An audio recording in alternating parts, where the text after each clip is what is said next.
ये है कमाई का अड्डा। CNBC आवाज मोतीलाल ओसवाल स्टूडियो से लाइव।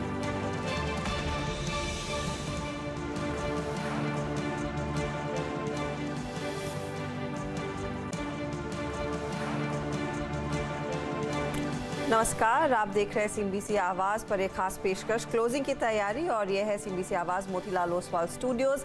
डिटेल में बातचीत करेंगे आज के पूरे सेशन की, लेकिन पहले हेडलाइंस।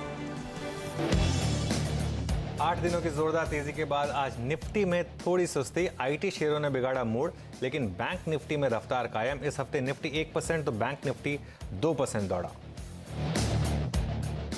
और अनुमान से खराब TCS की चौथी तिमाही के नतीजों के बाद पूरे IT सेक्टर का सेंटिमेंट बिगड़ा। करीब 2% से ज्यादा टूटे। HCL टेक महिंद्रा, इन्फोसिस जैसे शेयर TCS में भी दिखा दबाव। और नतीजों से पहले इनफैक्ट अब इन्फोसिस करीब 3% के नुकसान के करीब। US का जो हिसाब है, we were expecting short-term cautiousness होगी and things will improve. What turned out is, given the banking crisis and what led to the financial volatility, things did not improve and went to the worst, and that is what has been impacting. अमेरिकी कारोबार को लेकर TCS काफी सतर्क। हमसे exclusive बातचीत में TCS के CFO बोले BFSI क्लाइंट कर रहे हैं खर्चों में कटौती, लेकिन यूरोप कारोबार में अच्छी ग्रोथ की जताई उम्मीद। इस साल 40,000 कैंपस भर्तियों का भी किया ऐलान। और MD और CEO पद पर संजय अग्रवाल के दोबारा नियुक्ति के बाद रॉकेट की तरह भागा AU स्मॉल फाइनेंस बैंक का शेयर। आज 16% की दिखी तेजी। बैंक के 78 लाख शेयरों में कई बड़े सौदे भी। किरित पारेख कमेटी की सिफारिश लागू होने के बाद फर्टिलाइजर शेयरों में जबरदस्त तेजी। लगा था चौथे दिन खरीदारी। 4 दिनों में FACT 45% उछला। CNBC आवाज से एक्सक्लूसिव बातचीत में बोले फर्टिलाइजर सचिव, गैस कीमतें घटने से इस साल सब्सिडी पर बचेंगे 60,000 करोड़ रुपए। लास्ट ईयर हमारा खर्चा जो यूरिया पे सब्सिडी में हुआ था वो लगभग 1,60,000 करोड़ रुपए था, मोटा मोटा बता रहा हूँ। इस साल हम लोग उम्मीद कर रहे हैं कि हम 1 लाख करोड़ से काम चला देंगे, तो लगभग 60,000 करोड़ रुपए की बचत होनी चाहिए।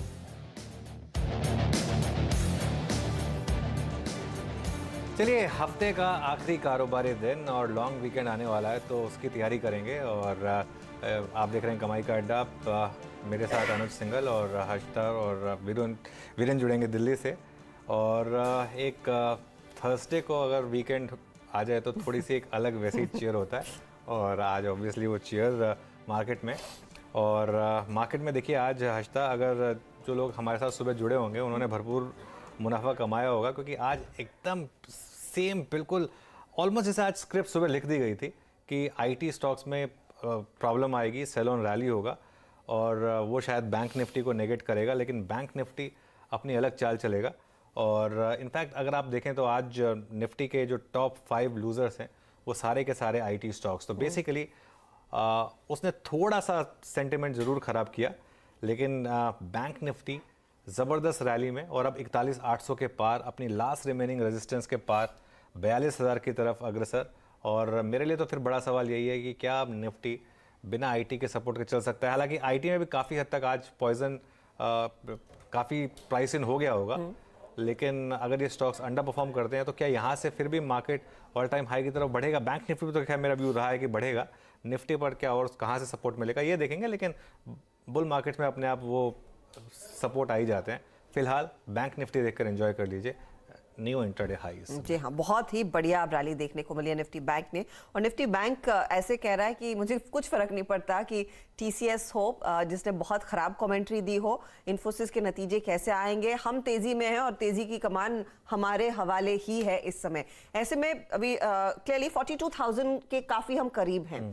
क्या वो लेवल्स अगले हफ्ते आते हुए दिखाई दे सकते हैं या फिर समय लगेगा? क्योंकि नॉर्मली हमने यही देखा है, जो हम चैनल की बात कर रहे थे, निफ्टी अगर आप उस कॉन्टेक्स्ट में रखें, जितना 17,800 के करीब जा रहे हैं उतना थोड़ा सा शर्मा रहा है उन लेवल्स पर टिकने के लिए। निफ्टी बैंक में तो वैसी स्थिति है नहीं। बिल्कुल हर्षिता, निफ्टी बैंक से शुरुआत करेंगे। और लगातार इस चैनल पे मैंने एक चीज़ जो बोली है लोगों को कि आप निफ्टी बैंक में 200 पॉइंट के लिए प्लीज़ अप्रोच मत करिए, ये एक बड़ा पैसा बनाने वाला फेज़ है। आपको याद होगा मंडे से बात शुरू हुई थी और अभी रिसेंटली 40,700 परसों बैंक निफ्टी लगाकर जो इंटरडे लो में परसों से एक दिन पहले ट्यूसडे को 40,700 के करीब इंटरडे लो लगाकर बैंक निफ्टी घूमा था। 41,800 1100 पॉइंट के करीब की आपको रैली मिली अगर आपने उस डिप में बाय किया हो। तो पहले निफ्टी बैंक की बात कर लेते हैं। ज़बरदस्त तेज़ी है निफ्टी बैंक में। और अब मैं एक चीज़ बोलूँगा यहाँ पर 41,800 के ऊपर अगर आप बंद हो गए, क्लोज हो गया, वैसे तो ये शानदार मोमेंटम लग रहा है। अब अगले 1.5 घंटे में पता नहीं किस मूड में बैंक निफ्टी 42,000 आज ही निकाल दे तो मुझे हैरानी नहीं होगी। और कॉल के प्रीमियम ज़बरदस्त बढ़े हैं, पुट के प्रीमियम पूरी तरीके से कोलैप्स हुए हैं। आपने 42,000 की बात की, मैं उसको थोड़ा और आगे लेके जाता हूँ। मई सीरीज़ में आप बैंक निफ्टी में ऑल टाइम हाई देखेंगे और जिस तरीके से traction ICICI bank, HDFC bank, axis bank, SBI सभी बैंकों में है। और एक इसका सबसे बड़ा एग्जांपल था कि क्या होता है, हम बहुत ज़्यादा डेटास पर फोकस करते हैं। आज मैंने कहा था एक डेटा पर फोकस करिए जो इंडिया का CPI डेटा था, उसका सबसे बड़ा रेमिफिकेशन क्या था। उसने एक चीज़ जो साबित कर दी थी कि RBI सही था। और अगर RBI सही था और अगर अगला इन्फ्लेशन रेट भी इसी तरीके से आएगा तो अगले बार भी पॉज रहेगा। तो एक मार्केट के लिए एक बहुत बड़ा फैक्टर था ये कि बैंक निफ्टी की रैली, इसीलिए मार्केट पिछले 7-8 दिन से इस तरीके का मूव आपको बैंक निफ्टी में दिखा रहा था, क्योंकि यहाँ पर एक एक्सपेक्टेशन है कि एक कॉर्नर टर्न हो रहा है और यही कारण है कि बैंक निफ्टी में इतनी बड़ी रैली हुई है। वो मेरा जो एक व्यू है कि ऑल टाइम हाई की तरफ हम जाएंगे। और बैंक निफ्टी ने परसों ही चैनल ब्रेक कर दिया था। निफ्टी में हम अभी भी उस चैनल के अपर एंड पर हैं। अब निफ्टी पर आते हैं। Even though buy on dips आज प्ले आउट हुआ है, लेकिन फिर भी उस लेवल का नहीं हुआ जिस लेवल का होना चाहिए था, क्योंकि पूरा का पूरा दारोमदार जो बैंक निफ्टी पर रहा। निफ्टी में IT ने थोड़ा सा मामला बिगाड़ दिया, मतलब कुछ ज़्यादा ही डिक्लाइन आ गई निफ्टी IT में, जितनी शायद एक्सपेक्टेशन नहीं थी। एक्सपेक्टेशन थी कि डिक्लाइन आएगी हर्षदा, लेकिन 2% से ज़्यादा के डिक्लाइन बहुत बड़ा नॉक है, बहुत बड़ा नॉक है। और इतना एक्चुअली कल थोड़ी सी बाइंग आ गई थी, उससे भी थोड़ा सा फर्क पड़ा था, तो ये भी एक फैक्टर हो सकता है। लेकिन निफ्टी में आज ऑप्शन राइटर्स कर रहे हैं। निफ्टी में आप देखिए कॉल्स और पुट्स दोनों में ज़बरदस्त प्रीमियम क्रंच हुए हैं। इनफैक्ट 90 to 100% प्रीमियम कटे हैं। 17,800 एक लास्ट रिमेनिंग रेजिस्टेंस है, लेकिन मुझे लग नहीं रहा कि ये रेजिस्टेंस टिकेगा मार्केट में, क्योंकि मार्केट मूड बना चुका है अब ऊपर जाने का। और जैसा मैं एक और चीज़ कह रहा था, FIS के आंकड़े बहुत जल्द आप FIS को नेट लॉन्ग होते हुए देखेंगे। हो सकता है वो आज ही हो जाए, आज नहीं भी हुआ, अगले हफ्ते तक तो FIS नेट लॉन्ग हो जाएंगे फ्रॉम नेट शॉर्ट। तो FIS की तरफ से भी हमने देखा है कुछ पोजीशंस मजबूती की कायम होती हुई दिखाई दी है पिछले कुछ ट्रेडिंग सेशंस में, और ये एक्सटेंशन इस तेजी का उम्मीद यही की जा रही है। बीरू आफ्टरनून, बताइए किन स्टॉक्स पर आपकी नजरें हैं? हर्षदा, पहले तो आज जो 41,800 कल की अगर आप देखें भाव कॉपी के मुताबिक जो एक कॉलाइटर्स का जोन था, निफ्टी ने बैंक ने अभी वाइसेक्ट किया है आज से।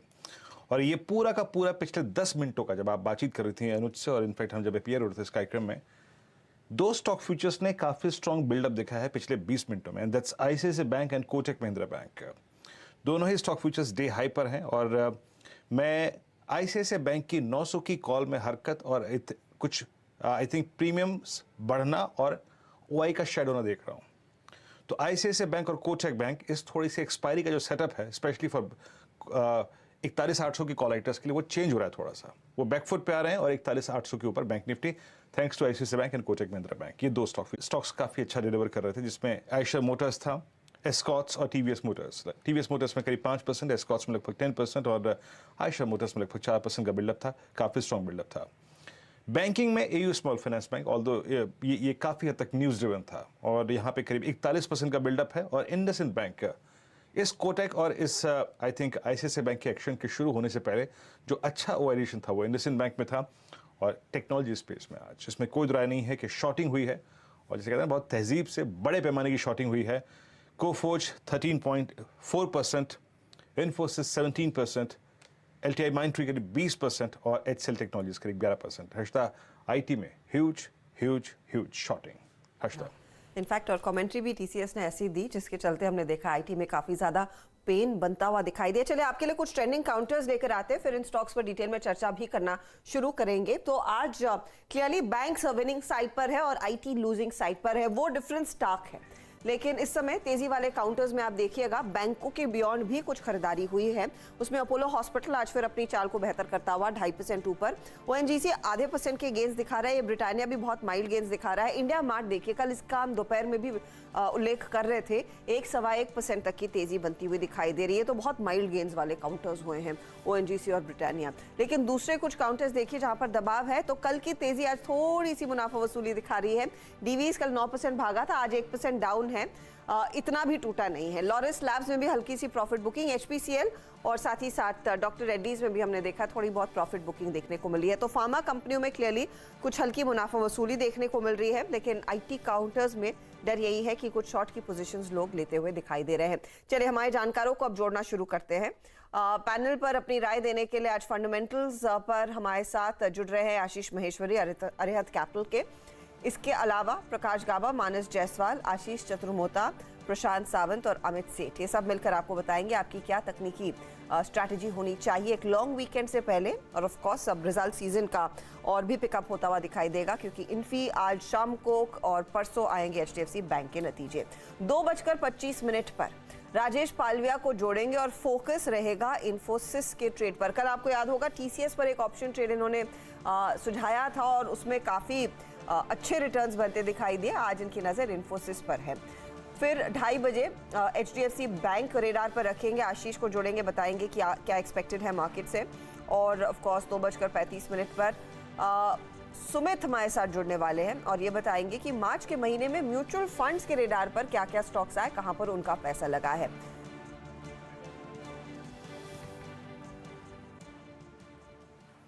ओके और साथ ही साथ इसके बाद हम शुरू करेंगे क्रम 4 का चौका का। 4 का चौका में जिसमें हम आज 4 प्रकार के ट्रेड्स देखेंगे, एक एक करके ट्रेड्स आपकी स्क्रीन पे आएंगे।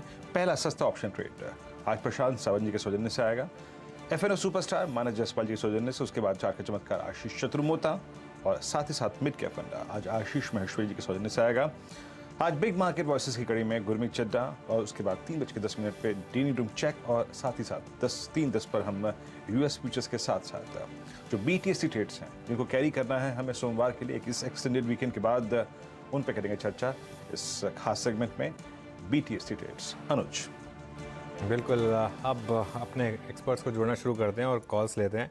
बैंक निफ्टी अब 41,850 के ट्रेजेक्टरी में, निफ्टी फिर 17,800 की तरफ दस्तक दे रहा है और आईसीआईसीआई बैंक ने शानदार बिल्डअप दिखाया, वापस फिर 900 की तरफ जाता हुआ आईसीआईसीआई बैंक। अब थोड़ा पुश चाहिए एचडीएफसी बैंक से, जिसने सुबह अच्छा किया था, बाद में थोड़ा सा फ्लैट हुआ, लेकिन अब इस समय कोटक महिंद्रा बैंक और आईसीआईसीआई बैंक इन्होंने कमान संभाली। एक्सिस ने भी थोड़ा सा एक आउट परफॉर्म किया, लेकिन कोटक देखिए शानदार मूव हुआ। आपको याद होगा परसों कोटक में बड़ा मूव आया, कल थोड़ा कंसोलिडेशन हुआ, लेकिन आज फिर बाइंग हो रही है कोटक में और एक्सिस बैंक में भी रैली। तो सिर्फ एक थोड़ा सपोर्ट चाहिए एचडीएफसी बैंक का और शायद 42,000 की तरफ एक पुश लगेगा यहाँ पर। चलिए कॉल्स लेते हैं। गाबा सर, गुड आफ्टरनून, क्या ट्रेड लेंगे यहाँ पर, लॉन्ग या शॉर्ट? लॉन्ग बिल्कुल। Good afternoon to you. और लगता है इस वक्त लेना चाहिए एचडीएफसी लाइफ पर। ट्रेड करा है करीब 530 के आसपास, 529.80 के बॉर्डर, मुझे तब 540 तक जाना चाहिए। यस, एचडीएफसी लाइफ स्टॉप होगा 525 पर। एचडीएफसी लाइफ पर, एचडीएफसी लाइफ पर एक बाय कॉल गावा साहब दे रहे हैं और ये टॉप ट्रेडेड काउंटर्स में आज शामिल भी है। अमित सेठ, गुड आफ्टरनून, आपका ट्रेड? जी, good afternoon Harshita ma'am, good afternoon everyone on the panel. Ma'am मेरा आज का ट्रेड रहेगा, कॉन्ट्रा ट्रेड रहेगा डाबर पे। डाबर का एक स्ट्रॉन्ग सपोर्ट है 510 से 520 के लेवल्स पे। आज वहां पे हमने एक बुलिश कैंडल देखा है जो प्रीवियस डे की रेंज को उसने एनगल्फ कर लिया और वॉल्यूम अपटिक भी काफी ज्यादा है इस समय। तो मुझे लगता है कि यहाँ से जो हमने 4-5 दिनों का एक करेक्शन देखा था that will come to an end और स्टॉक वापस एक अपनी अपवर्ड ट्रैजेक्टरी रिज्यूम करेगा। 525 का प्राइस है इसका। टारगेट्स लगभग 535, 540 के रहेंगे और स्टॉप लॉस 519 का रहेगा। ओके, तो डाबर में एक अच्छी तेजी आने की पूरी गुंजाइश, तो तेजी करने का फिलहाल ओपिनियन आता हुआ। मानस, आप क्या ट्रेड लेंगे? गुड आफ्टरनून हर्षिता जी। तो देखिए, खरीदारी करेंगे कैनरा बैंक में। बैंकिंग अच्छा कर रहा है कैनरा बैंक में। अगर आप देखेंगे तो 50 डे और 100 डे मूविंग एवरेज पे स्टॉक रेजिस्टेंस फेस कर रहा था, लेकिन आज फाइनली 50 डे और 100 डे मूविंग एवरेज ब्रीच हो गए हैं और थोड़े बेहतर वॉल्यूम भी कैनरा बैंक में आज देखने को मिले हैं। तो करंट लेवल्स पे खरीदारी करेंगे कैनरा बैंक में। 285.90 ये कैश लेवल्स है, वहां पर आपको स्टॉप लॉस लगाना है और 298 तक के टारगेट्स देखने को मिल सकते हैं ऑप्शन भी ले सकते हैं, 290 वाला कॉल ऑप्शन ले सकते हैं, 7 रुपए पे ट्रेड हो रहा है, 4 रुपए 90 पैसे का स्टॉप लॉस लगा के 11 रुपए के टारगेट यहाँ पे भी सेट करें। ओके अच्छा कुछ म्यूचुअल फंड के डेटा आ रहे हैं, उसको भी थोड़ा समझने की कोशिश करेंगे थोड़ी देर में, क्योंकि मैं इक्विटीज़ के आंकड़े देख रहा था। ऑब्वियसली डेट में तो मार्च में ऑल टाइम हाई रहा होगा, क्योंकि वो एक टैक्स का जो रूल आ रहा था इंडेक्सेशन वाला, उसको लेकर हमने देखा था कि मैसिव इन्फ्लो आया था मार्च में। लेकिन इक्विटी में भी बहुत इंटरेस्टिंग है, पूरे साल का मेरे ख्याल से सबसे ज़्यादा इन्फ्लो था। चलिए अभी काम करते हैं, प्रशांत सावंत जी के पास चलते हैं, उनकी कॉल भी ले लेते हैं। प्रशांत जी बताइए आपकी ट्रेड। जी Anuj ji, Harshada ji, Vinu ji, good afternoon and सभी पैनलिस्ट को गुड आफ्टरनून, सभी दर्शकों को नमस्कार। तो जस्ट 2 मिनट पहले अगर आप मुझे पूछते तो मेरा फर्स्ट ट्रेड जो मैंने पिक किया था वो था डाबर जो अमित जी ने लिया है, नई स्टॉक कैनरा बैंक जो मानस जी ने लिया है। तो मैं थर्ड ट्रेड सजेस्ट करूंगा, दोनों ही मैच हो गए। हिंडाल्को में जाना चाहूंगा, थोड़ा प्रीएम्प्ट कर रहा हूँ ब्रेकआउट को, 420-21 के जोन में चल रहा है। यहाँ पे मैं स्टॉप लॉस रखूंगा 413.50, 413.50, 413 के जोन में। जो टारगेट में देख रहा हूँ वो करीबन 435 तक का देख रहा हूँ, 435 तक। ओके तो अगर तो मार्च में हर्षदा इक्विटी में सबसे ज़्यादा इन्फ्लो आया साल का, तो उससे एक क्या चीज़ साबित होगी, मार्च में मार्केट ने बॉटम भी बनाया। तो बिल्कुल मतलब रिटेल ने फिर एकदम लोअर लेवल पर बाय किया, और अब देखिए एफआईज एकदम हाई लेवल पर बाय करना पड़ रहा है एफआईज को। लेकिन अगर ये आंकड़ा सही है कि मार्च में वो जो नंबर्स थे इनफ्लो के इक्विटी इनफ्लोस और पूरे साल में सबसे ज़्यादा, तो ये तो बहुत हार्ट वार्मिंग नंबर होगा कि अगर मार्च में इक्विटी में इतना अच्छा नंबर आया। खैर अनुज, क्या ये कैबरेशन रह सकता है सिर्फ मार्च के लिए, क्योंकि वो इंडेक्सेशन और टैक्सेशन और इंडेक्सेशन जो निकलने वाला था तो उससे शिफ्ट हुआ हो? हाँ लेकिन वो डेट में था ना वो ज़्यादा, तो मेरे ख्याल से तो डेट में आउटफ्लो है।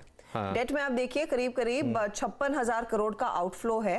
और फिर इक्विटी साइड पर हम देख रहे हैं net inflow of course 15,000 crore से बढ़कर 20,000 करोड़ पर है। तो 36,000 करोड़ अभी भी वो पूरी तरह से पैसा नहीं आया, लेकिन हाँ पैसा डेफिनेटली आया है। हाँ पैसा आया है, तो एक बार अप्रैल का नंबर देख लेंगे फिर पता चल जाएगा कि ये ट्रेंड इंटैक्ट है या नहीं, क्लियर हो जाएगा। बिल्कुल एसआईपी तो इंटैक्ट है, एसआईपी फ्लोज बिल्कुल नहीं कम हुए मार्केट में। वो क्योंकि ये वाले जो फ्लोज हैं ये जो लोग लमसम में पैसा लगाते हैं उससे रिलेटेड होते हैं। तो एक बार अप्रैल का नंबर देख लेते हैं, फिर ये कंफ्यूजन भी क्लियर हो जाएगा। बिल्कुल हर्षदा। हाँ लेकिन ऑफ कोर्स ये साफ है कि लिक्विड फंड्स में आउटफ्लो है, उस इंडेक्सेशन के पर्सपेक्टिव से ही वो आउटफ्लो देखने को मिला है। प्रशांत ने अपना कॉल दिया, ठीक है, तो ये फिलहाल आपके लिए अब तक के कॉल्स। आगे ऑफ कोर्स हम आशीष चतुर्मोता को भी जोड़ेंगे और आशीष महेश्वरी को भी, लेकिन इस बीच कुछ और ट्रेड्स आपकी स्क्रीन पर लाना शुरू करते हैं। एक बार निफ्टी बैंक को रिविजिट करते हैं, क्योंकि मानस ने क्लियर कट कॉल दे दिया है कैनरा पर। प्रशांत, निफ्टी बैंक में अब क्या एक अग्रेसिव तेजी का कॉल लेंगे, क्योंकि ये लगातार एक तरफा मूव हमने देखा। अगर पिछले हफ्ते से इस हफ्ते के को भी जोड़ लें तो काफी सिग्निफिकेंट गेन्स देखने को मिल रहे हैं निफ्टी बैंक में। क्या एक फ्रेश ट्रेड आप अटेम्प्ट कर रहे हैं इन लेवल्स पर? जी हर्षदा जी, मैं एक बहुत बेसिक लॉजिक यूज करना चाहूंगा। अगर हम 42,000 के नजदीक क्लोज हो जाए तो मैं सोमवार को ट्रेड लूंगा इस हाई के ऊपर, दो चीजों से। एक तो डाउनवर्ड स्लोपिंग चैनल का जो ब्रेकआउट है वो कंफर्म हो जाएगा। दूसरी बात कि जो अंडर परफॉर्मिंग बैंक्स थे, एक्सिस बैंक, फिर एसबीआई, ये सारे अब पार्टिसिपेट कर रहे हैं, क्योंकि अभी तक जो रैली थी वो एचडीएफसी बैंक से चल रही थी। अभी सारे ही बैंक्स अगर पार्टिसिपेट करें नेक्स्ट वीक तो मैं लॉन्ग जाना चाहूंगा। ओवरनाइट इस लॉन्ग वीकेंड पे मैं अवॉइड करूंगा। तो जैसे मैंने कहा 42,000 के ऊपर फ्यूचर्स क्लोज, मंडे को हाई क्रॉस हो जाए तो डेफिनेटली लॉन्ग जाऊंगा।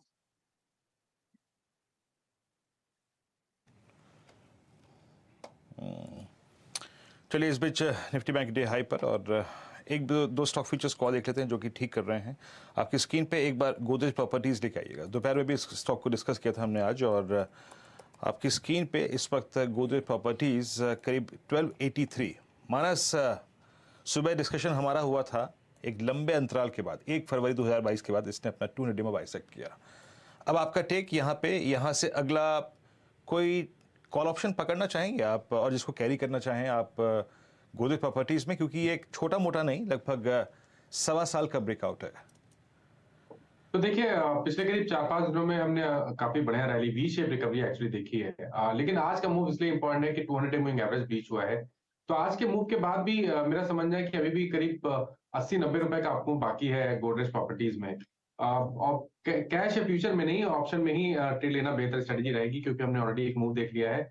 तो गोदरेज प्रॉपर्टीज का ऑप्शन खरीदेंगे 1300 वाला मेरे ख्याल से उसके प्राइस मैं आपको एक मिनट बताता हूँ।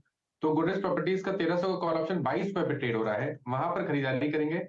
14 रुपए का स्टॉप लॉस लगाना है आपको, लेकिन ऊपर की तरफ 45 से 50 रुपए तक के टारगेट देखने को मिल सकते हैं, तो यहाँ पर आप खरीदारी बिल्कुल कर सकते हैं।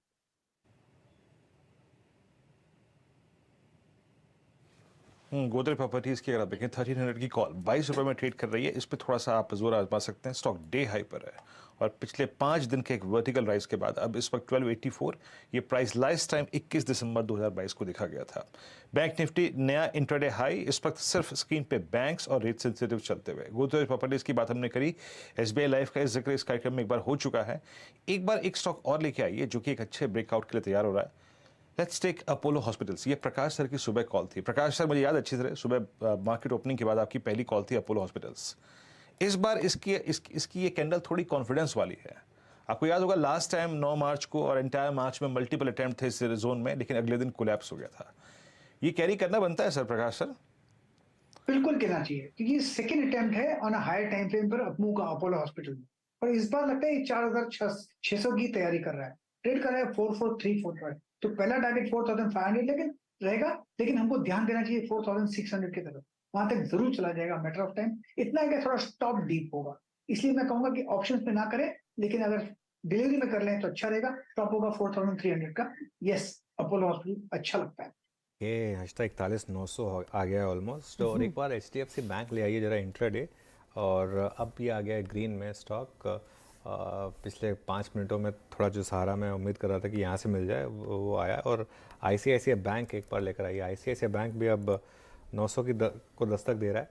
HDFC बैंक बहुत क्लोज है अपने लाइफ टाइम हाई से। मेरे ख्याल से 52 वीक हाई से तो सिर्फ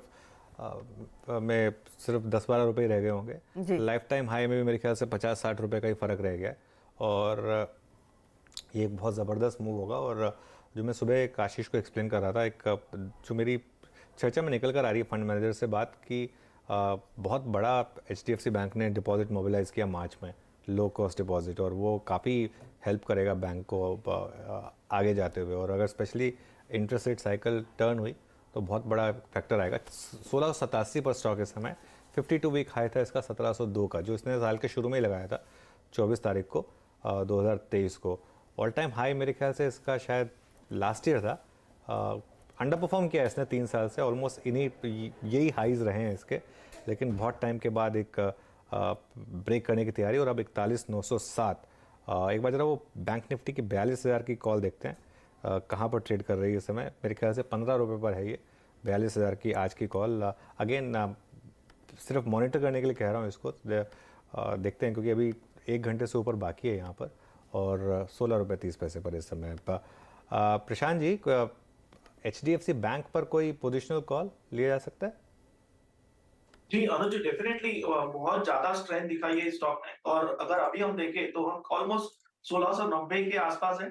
मैं बहुत बेसिक स्ट्रैटेजी सजेस्ट करूंगा। अगर हम देखें पिछले 5 दिनों में हमने प्रीवियस डे लो को टच नहीं किया है, तो वही लॉजिक लगाते हुए मैं 1665 का स्टॉप लॉस रख के लॉन्ग जाना चाहूंगा। यहाँ से यानी 20 पॉइंट रिस्क हो जाएगी। जो टारगेट में देख रहा हूँ करीबन 1720-25 यानी 40 पॉइंट का 1:2, तो डेफिनेटली यहाँ पे भी बाय कर सकते हैं। यहाँ पर एक अच्छा मौका HDFC बैंक में बनता हुआ दिखाई दे रहा है।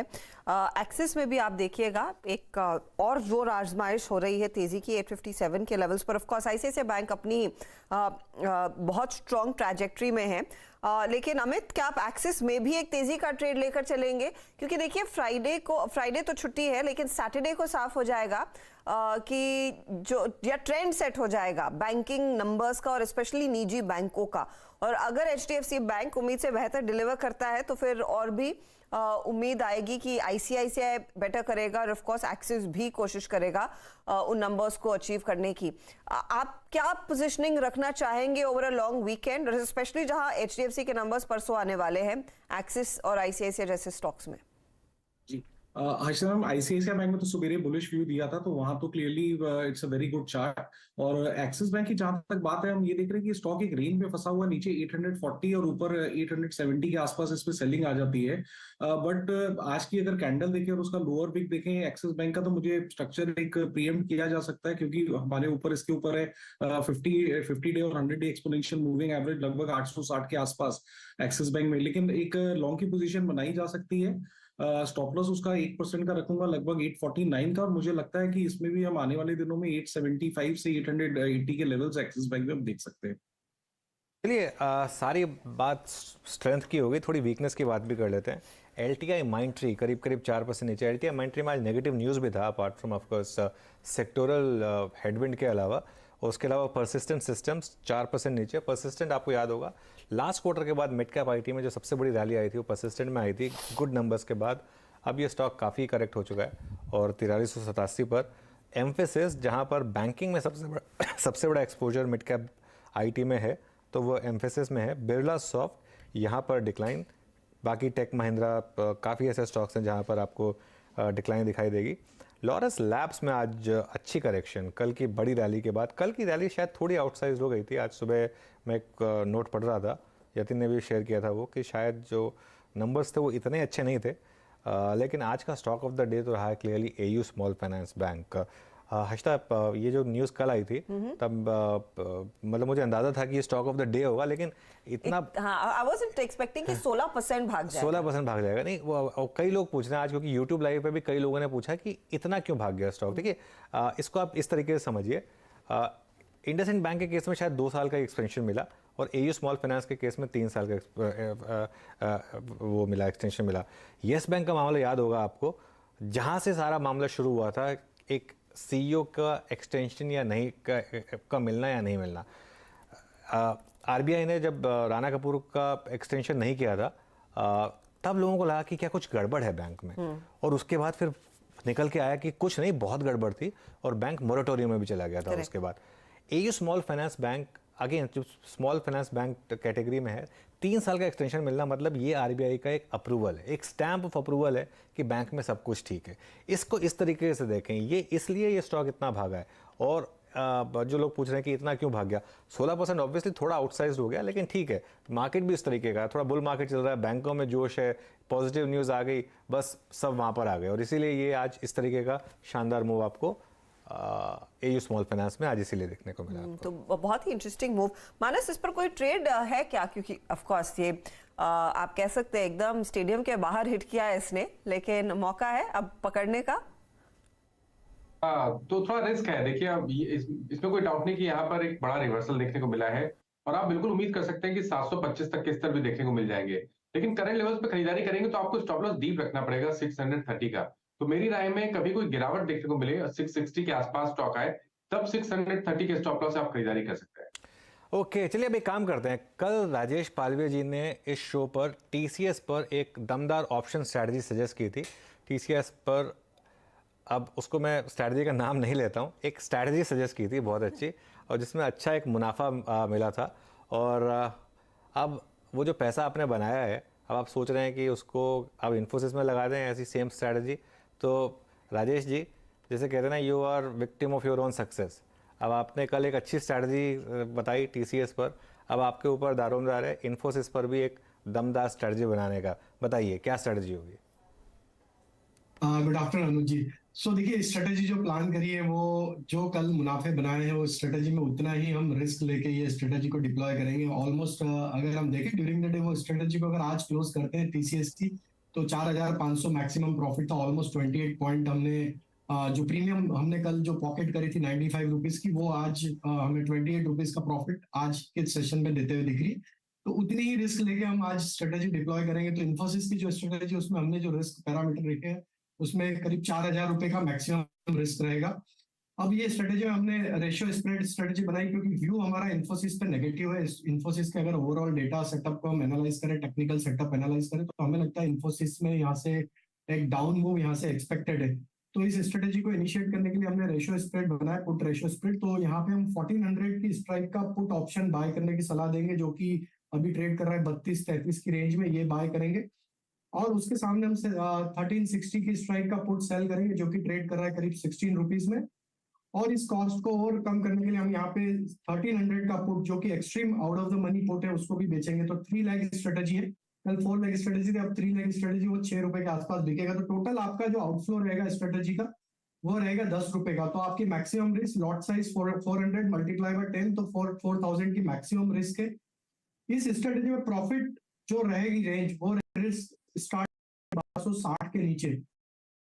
अगर ये मूव हो जाता है तो आपका मैक्सिमम लॉस यहाँ पे 4000 रुपए का ही रहेगा, क्योंकि हमने 10 रुपए की कॉस्ट में ये स्ट्रेटेजी बनाई है। तो ऊपर अगर ये मूव होता है, यहाँ पे कोई सरप्राइज आता है पॉजिटिव और अगर ऊपर जाता है तो आपका मैक्सिमम लॉस 4000 का, और डाउन साइड में 1260 पे अगर उसके नीचे फिसलता है तो आपको ये स्ट्रेटेजी से एग्जिट करना है। अदरवाइज ये अनलिमिटेड, क्योंकि एक लेग आपकी ओपन रहेगी तो वहां से अनलिमिटेड रिस्क स्टार्ट होगी। तो 1260 तक तो आप प्रोटेक्टेड है, वहां तक आपको प्रॉफिट बनेंगे।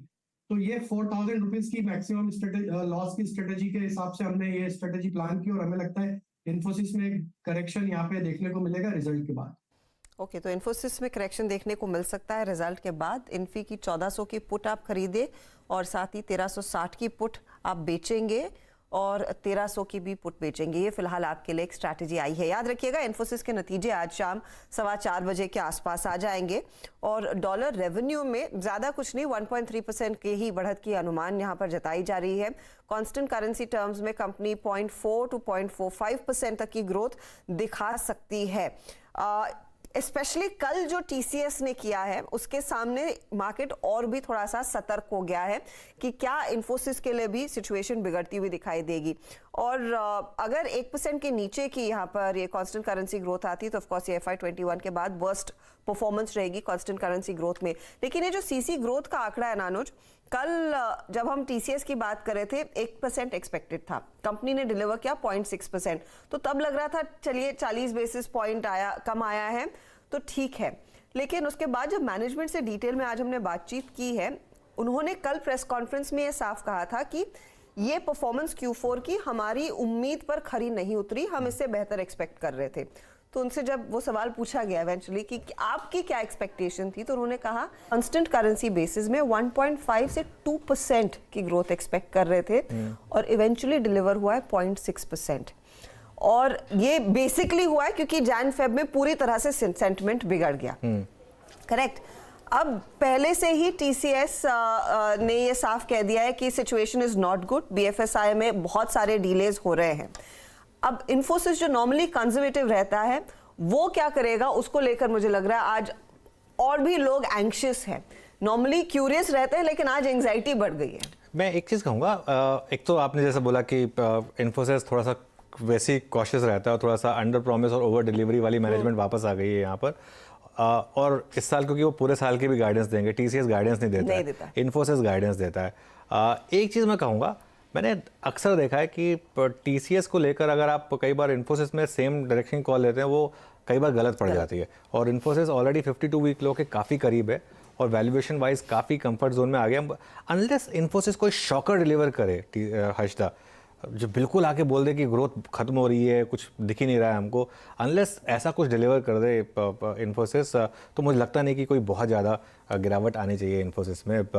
ये मेरा मानना है। अनुज, मुझे डर सिर्फ इसी बात का है क्योंकि अब तक जब भी टीसीएस के मैनेजमेंट से बात हुई है उनकी बॉडी लैंग्वेज और कमेंट्री इतनी कभी नरम नहीं साउंड की है। Even in little bit of challenging times you know they have been very confident कि हमारे बिजनेस को लेकर प्रॉब्लम नहीं है। लेकिन अब की बारी वो दिख रहा है क्योंकि क्लाइंट्स इतनी अनसर्टेनिटी को लेकर वरिड है, वो क्लियरली यू नो एविडेंटली दिख रहा है। चाहे वो आप राजेश की कमेंट्री में सुने या फिर आप कीर्तिवासन जो सीईओ डेजिग्नेट है उनमें सुने।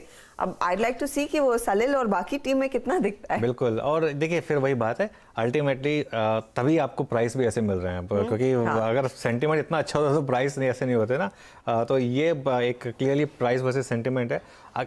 मुझे लग रहा है कि between now and Q1 and सारे स्टॉक्स बॉटम आउट हो जाएंगे और एटलीस्ट इन्वेस्टमेंट बाय हो जाएंगे।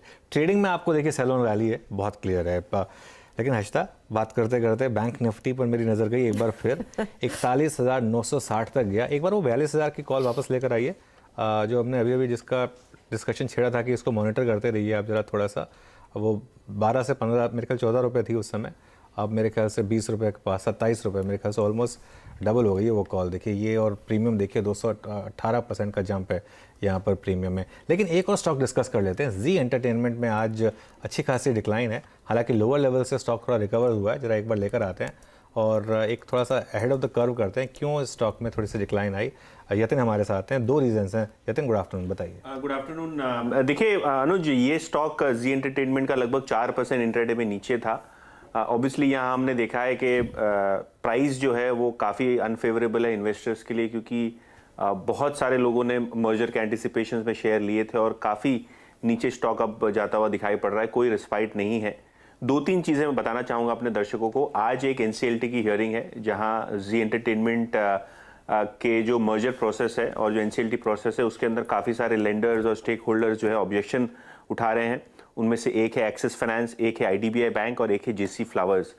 सो कहीं ना कहीं ये 3 जो पार्टीज़ हैं इनको हियर किया जाएगा, इनके मुद्दे जो समझे जाएंगे, उसके बाद ही कोई प्रकार का कंक्लूजन NCLT ले पाएगा। तो जो NCLT की मर्जर प्रोसेस ख़त्म होने की चीज़ें हैं, यहाँ पिछली बार हमने देखा था इंडसइंड बैंक का एक हैंगओवर हुआ था, उसको सेटल कर दिया।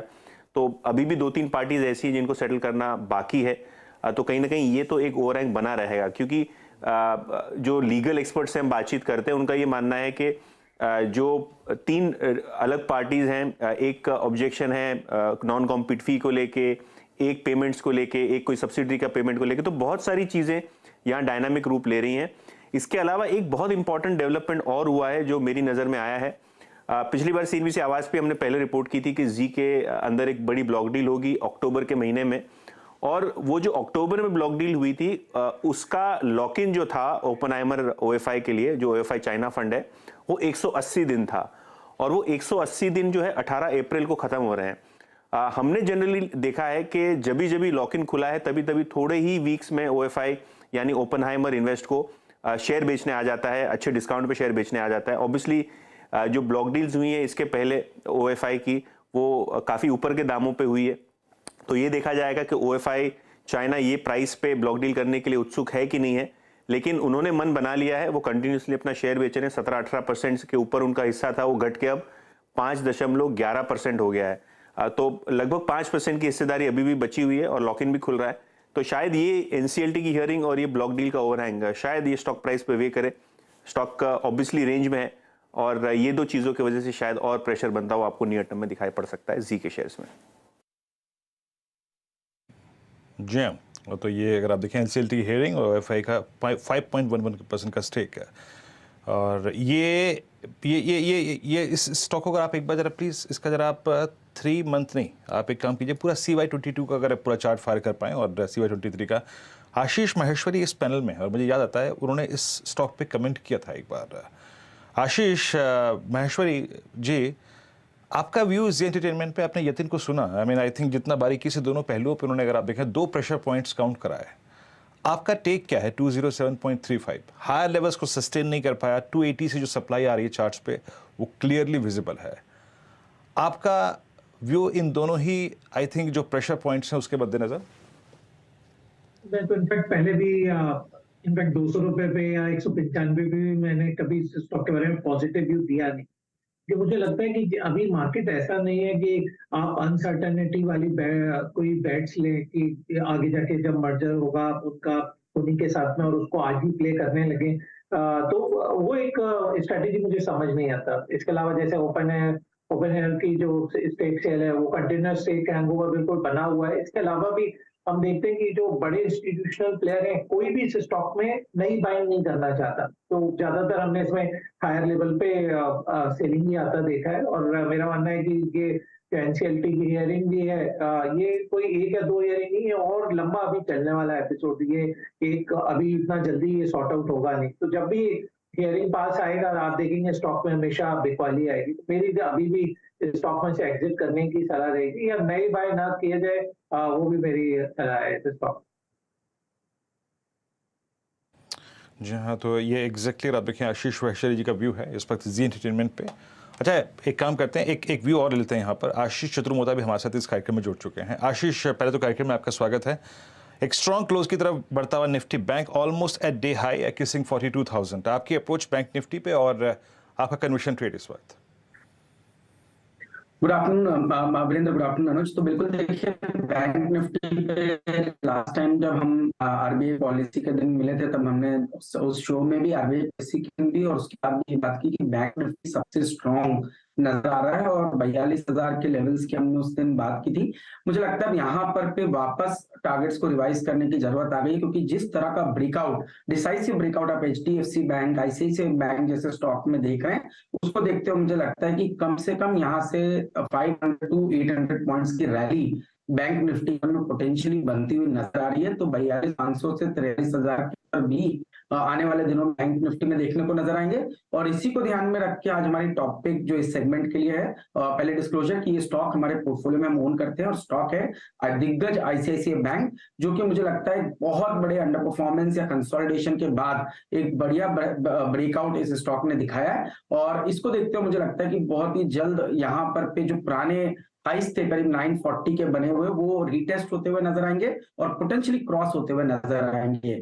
अब जहां तक के नीचे की बात करें तो मेरे हिसाब से 880 पे एक बहुत बढ़िया सपोर्ट आईसीआईसीआई बैंक ने बना चुका है। तो 880 के सपोर्ट को ध्यान में रख के मेरा मानना है कि 940 950 के जो जोन है उसको क्रॉस करता हुआ आईसीआईसीआई बैंक का स्टॉक नजर आएगा। जैसे मैंने कहा, ये हमारे कोर पोर्टफोलियो में टॉप होल्डिंग्स के तौर पर आईसीआईसीआई बैंक हम ओन करते हैं। और आप देखेंगे कि जो वैल्यूएशन कंफर्ट भी आपको मिल रही है वो आईसीआईसीआई बैंक में काफी अच्छी क्रेडिट ग्रोथ देखने को मिली है। तो इस सब को ध्यान में रखते हुए मेरा मानना है कि प्राइवेट बैंकिंग बास्केट पूरा अच्छा करेगा, चाहे वो एचडीएफसी बैंक हो या आईसीआईसीआई बैंक, बट इस सेगमेंट के लिए टॉप पिक आईसीआईसीआई बैंक रहेगी। ओके, 41,975 बैंक निफ्टी अब इस समय और 42,000, और आज बैंक निफ्टी एक एक्सपेंशन के मूड में है। एक्सपायरी है, इसके अगेंस्ट बेट ना करें। वो 42,000 की कॉल एक बार फिर नोटिस करते हैं। मेरे ख्याल से अब 30 या 32 रुपये हो गई होगी वो कॉल, जो 14 या 15 रुपये थी उस समय, और ये इस समय मोमेंटम 25-26 रुपये है ये। लेकिन शानदार मूव और कंट्रीब्यूशन लेकर आइए जरा एक बार बैंक निफ्टी का, और देख लेते हैं कि सबसे ज़्यादा कंट्रीब्यूशन कहाँ से आ रहा है। मेरे ख्याल से आईसीआईसीआई बैंक अभी भी नंबर 1 पर होगा, लेकिन एचडीएफसी बैंक अब नंबर 2 पर मूव कर चुका होगा, क्योंकि वहाँ पर एक शानदार मूव। ओके, कोटक आ गया नंबर 2 पर 80 पॉइंट। कोटक सुबह रेड साइड पे था, लेकिन अभी पिछले कुछ मिनटों में ज़बरदस्त मूव यहाँ पर, और एक भी रेड में नहीं है। देखिए, ये इस इंडेक्स की खूबी देखिए, एक भी रेड में नहीं है। और यहाँ पर सुबह मैं एक जोक वे में ही कह रहा था, लेकिन मैं बता रहा था कि 2021 में मीम बन रहे थे कि ये इन्फोसिस को बैंक निफ्टी में डालने का कोई तरीका है क्या, जो बैंक निफ्टी बुल्स कहते थे। अभी बैंक निफ्टी में वो प्रॉब्लम है नहीं, और बैंक निफ्टी में आज सब कुछ पॉजिटिव था। इन्फ्लेशन डेटा हो गया या जो भी पॉज को लेकर हो गया, और मेरे ख्याल से एचडीएफसी बैंक के नंबर्स भी आने हैं, और उससे पहले भी मार्केट थोड़ा सा एक पॉजिटिव व्यू ले रहा है।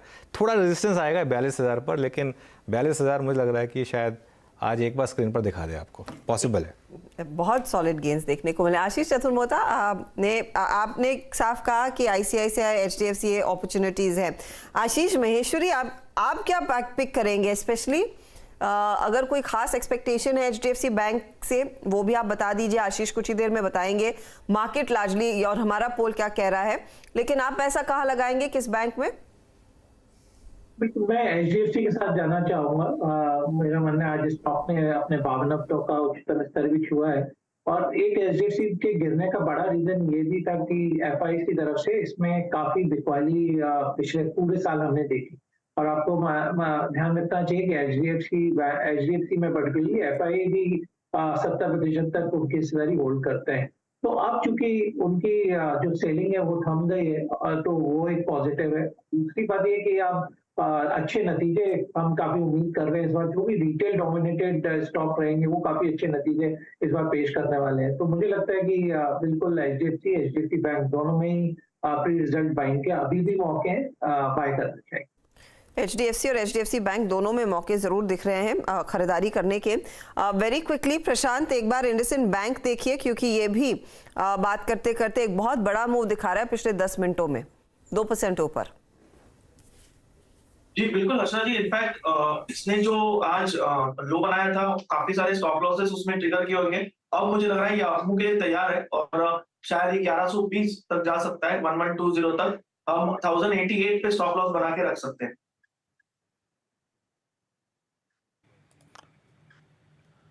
ओके, इंडसइंड बैंक इस बीच एक काम करते हैं, 4 का चौका की शुरुआत करते हैं। इट्स ऑलमोस्ट 243 और कुछ ट्रेड्स पहले जो सीक्वेंस थोड़ा चेंज हो जाएगा लेकिन ट्रेड्स ले लेते हैं। सस्ता ऑप्शन आएगा प्रशांत सावंत जी के सौजन्य से।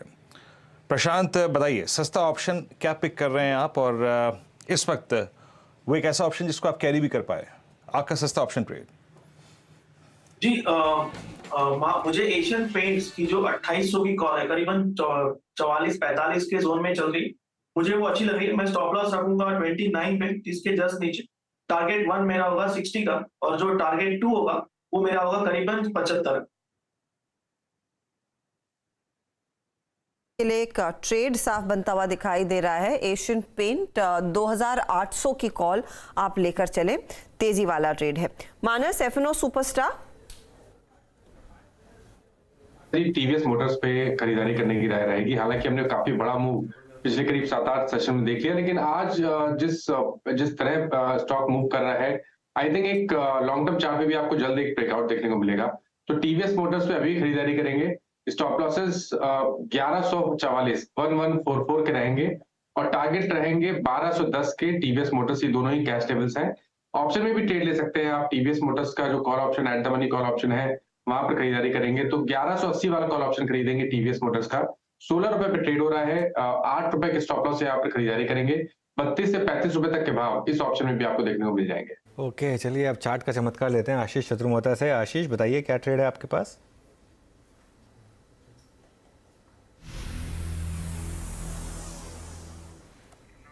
आशीष, चार्ट का चमत्कार। तो यहाँ पर पे जो मेरी टॉपिक रहेगी वो अनुज रहेगी स्पेशलिटी केमिकल सेगमेंट से, और वहां मैं मानता हूँ कि जो नवीन फ्लोरिन का चार्ट है वो बहुत ही बढ़िया ब्रेकआउट इसने वीकली मंथली सभी चार्ट फ्रेम पे किया, और वॉल्यूम्स बहुत ही सपोर्टिंग हुए। करीब ये वीक में हमने देखा करीब 10 लाख शेयर का वॉल्यूम स्टॉक के अंदर ट्रेड हो चुका है। तो मेरा मानना है कि ये जो ब्रेकआउट हुआ है इसके जो पोटेंशियल अपसाइड है वो नया ऑल टाइम हाई की बन रही है, जिसको ध्यान में रखते हुए मुझे लगता है कि 4800 तक के पोजिशनल व्यू बनेगा। बट थोड़ा शॉर्ट टर्म का व्यू ले तो 4650 तक की जगह मुझे लगता है नवीन फ्लोरिन बनेगी। बट हम तो इसको थोड़ा पोजिशनल व्यू से ही देख रहे हैं, तो 4850 के लक्ष्य के लिए नवीन फ्लोरिन अच्छा लगता है। ब्रेकआउट 4440 पे हुआ है तो 4440 का ही एक अच्छा सपोर्ट जोन मानना चाहिए और ट्रेंड को राइड करना चाहिए। जैसे हमने कल भी बताया कि नवीन और एसआरएफ ये दो स्टॉक हमारे पोर्टफोलियो में हम ओन करते हैं, तो डिस्क्लोजर है कि ये स्टॉक हमारे पोर्टफोलियो में है और स्पेशलिटी केमिकल में टॉप पिक के तौर पर नवीन फ्लोरिन को हम देख रहे हैं। कि नवीन फ्लोरिन, यकीन मानिए आशीष, आप जब इस चार्ट के बारे में टिप्पणी कर रहे थे उससे कुछ देर पहले मैं इस स्टॉक को देख रहा था और गजब का मूव देखे। ये स्टॉक डे हाई पर 525 गजब ब्रेकआउट है। एक एक करके सबने मूव दिया। Tata chemical, UPL, SRF, now it's Naveen fluorine जो कि डिलीवर करता हुआ। नवीन फ्लोरिन आप याद रखिएगा अब अपने करियर के बेहद जो हाईएस्ट लेवल है उनके पास पहुंचता हुआ एट 4527 है। आशीष माहेश्वरी जी, आपका मिड कैप फंड क्या पिक करेंगे आप? मेरा स्टॉक भी फर्टिलाइजर और केमिकल स्पेस से ही रहेगा, वो है fertiliser and chemical Travancore FACT. अब इसके बारे में मैं बताना चाहूंगा, फंडामेंटली कंपनी कॉम्प्लेक्स फर्टिलाइजर और केमिकल दोनों के बिजनेस में, और हमने दोनों ही सेगमेंट में काफी अच्छी स्टॉक में मूवमेंट आते हुए देखे हैं। अभी डिमांड में दोबारा से एक रोबस्टनेस बन गई है। दूसरी बात इसमें ट्रिगर ये है कि लास्ट ईयर का जो उनका मुनाफा था करीब 350 करोड़ रुपए का था, जबकि 3 क्वार्टर का मुनाफा ऑलरेडी 400 करोड़ से ज्यादा का कंपनी कर चुकी है। तो मेरा मानना है इस क्वार्टर में कम से कम 200 करोड़ का मुनाफा फैक्ट का आएगा, तो काफी अट्रैक्टिव है। 90% गवर्नमेंट की होल्डिंग है, 9% इसमें इंस्टीट्यूशन होल्डिंग है, तो सिर्फ 1% का रिटेल फ्लोट यहाँ पर है। तो बिल्कुल इस स्टॉक पे नजर अभी रखनी चाहिए। आज जरूर थोड़ा स्टॉक बढ़ गया है बट नीचे लेवल पे बिल्कुल एक्यूमुलेट करने देता है।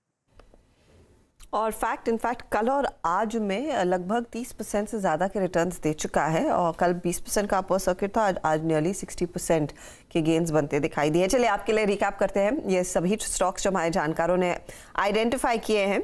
शुरुआत प्रशांत के साथ हुई और इन्होंने पहला पिक किया है एशियन पेंट। 2800 का कॉल लेने की सलाह, 46 पर खड़ा है, करीब 70 और 75 के टारगेट के लिए आप तेजी करके चले।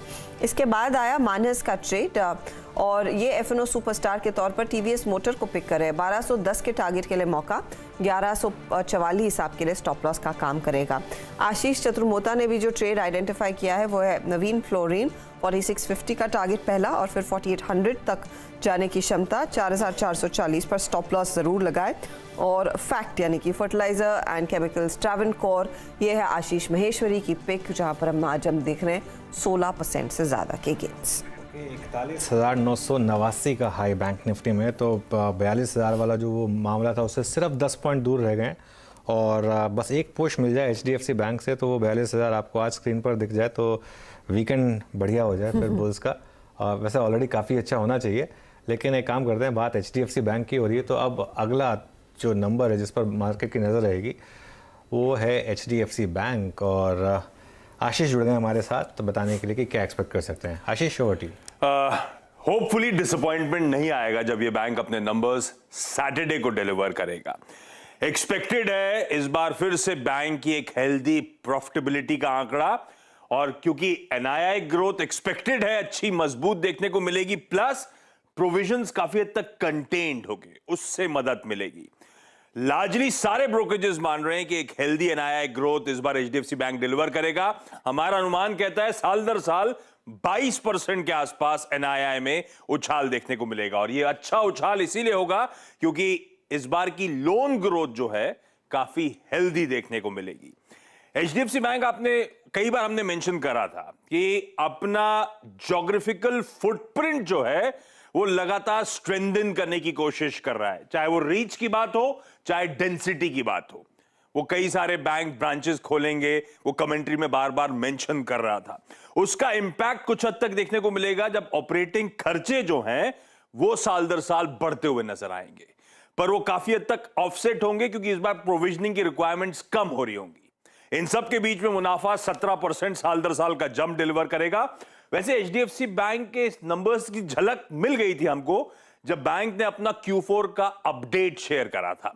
आपको याद होगा उस समय बहुत तगड़ा डिपॉजिट मोमेंटम सामने आया था। डिपॉजिट ग्रोथ साल दर साल 21% की, लोन ग्रोथ साल दर साल 17% के आसपास की थी। इंटरनल्स में NIMs एक्सपेक्टेड है कि 5 बेसिस पॉइंट्स का और इंप्रूवमेंट दिखाएंगे और 4.3% पे पहुंचेंगे। NIMs क्यों एक्सपैंड करेंगे? और क्योंकि रिटेल बुक इस बार एक्सपैंड कर रही होगी, उसमें अच्छी ग्रोथ देखने को मिल रही होगी, उससे NIMs में इंप्रूवमेंट होगा। स्लिपेजेस क्यू ऑन क्यू कम होते हुए नजर आएंगे क्योंकि एग्री पोर्टफोलियो में जो स्ट्रेस है वो इस बार शायद कम देखने को मिले।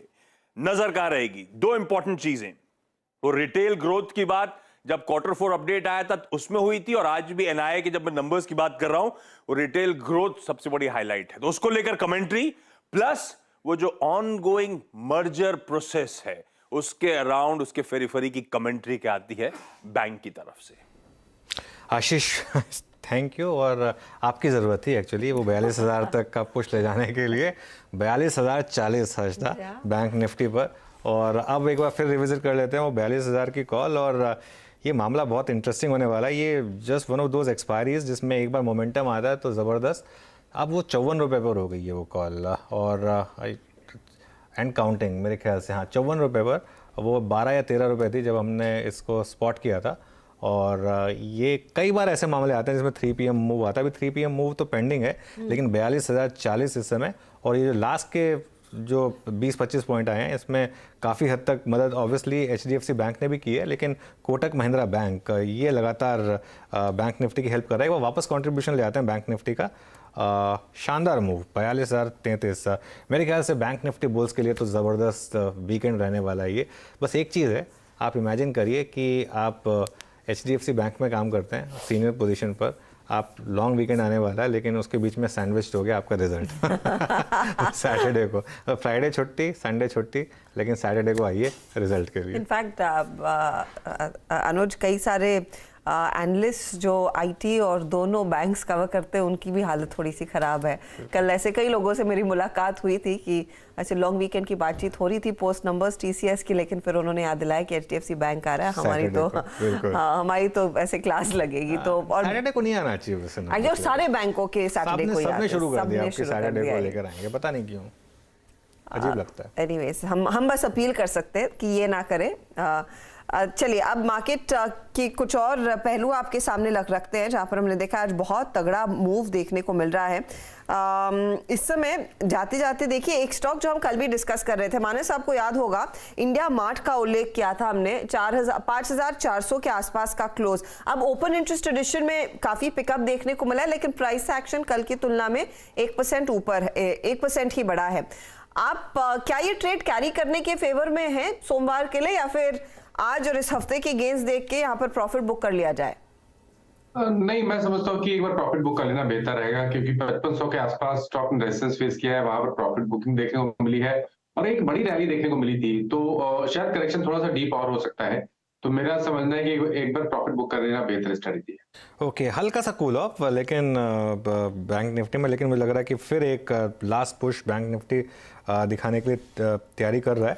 बैंक निफ्टी पहली बार 1 फरवरी के बाद अब इस लेवल को क्रॉस कर रहा है। इसकी सिग्निफिकेंस समझ लीजिए, ये जो दो लेवल्स मैं सुबह भी डिस्कस कर रहा था, 41,731 और 41,577 बेस के कंफर्टेबली ऊपर, अब 42,000 के ऊपर। और जो मार्केट में डिक्लाइन आई थी, आपको याद होगा, जो एक प्री बजट में एक डिक्लाइन आई थी, 23 जनवरी से वो डिक्लाइन शुरू हुई थी।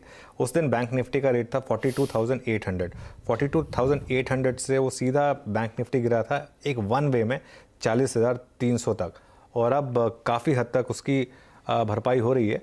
और ये तो काफ़ी इंटरेस्टिंग है, 42,042 और 42,046, और हो सकता है हश्ता अगर 3 PM वाला एक सपोर्ट और मिल जाए बैंक निफ्टी को, तो ये आज ही आपको 42,200 की भी ट्रेजेक्टरी दिखा दे अगर, क्योंकि मोमेंटम है अब इसमें, और एक बार मोमेंटम आता है। अब आप सोचिए सीरीज़ में जो भी शॉर्ट कर रहा है बैंक निफ्टी वो कहाँ पर है, और जो सुबह भी बात हुई थी, मैं रिपीट की थी, FII की जो लॉन्ग और शॉर्ट है। और अब एक तो बहुत अच्छी चीज़ है, अब हमको लॉन्ग शॉर्ट का जो आंकड़ा है ना, वो काफ़ी हद तक निफ्टी और बैंक निफ्टी में अलग अलग मिलता है, मतलब FIIs के डेटा सेग्रीगेट होते हैं उस हिसाब से। तो मुझे लग रहा है कि आज बहुत इंटरेस्टिंग होगा वो बैंक निफ्टी में FIIs की जो बाइंग होगी वो देखना।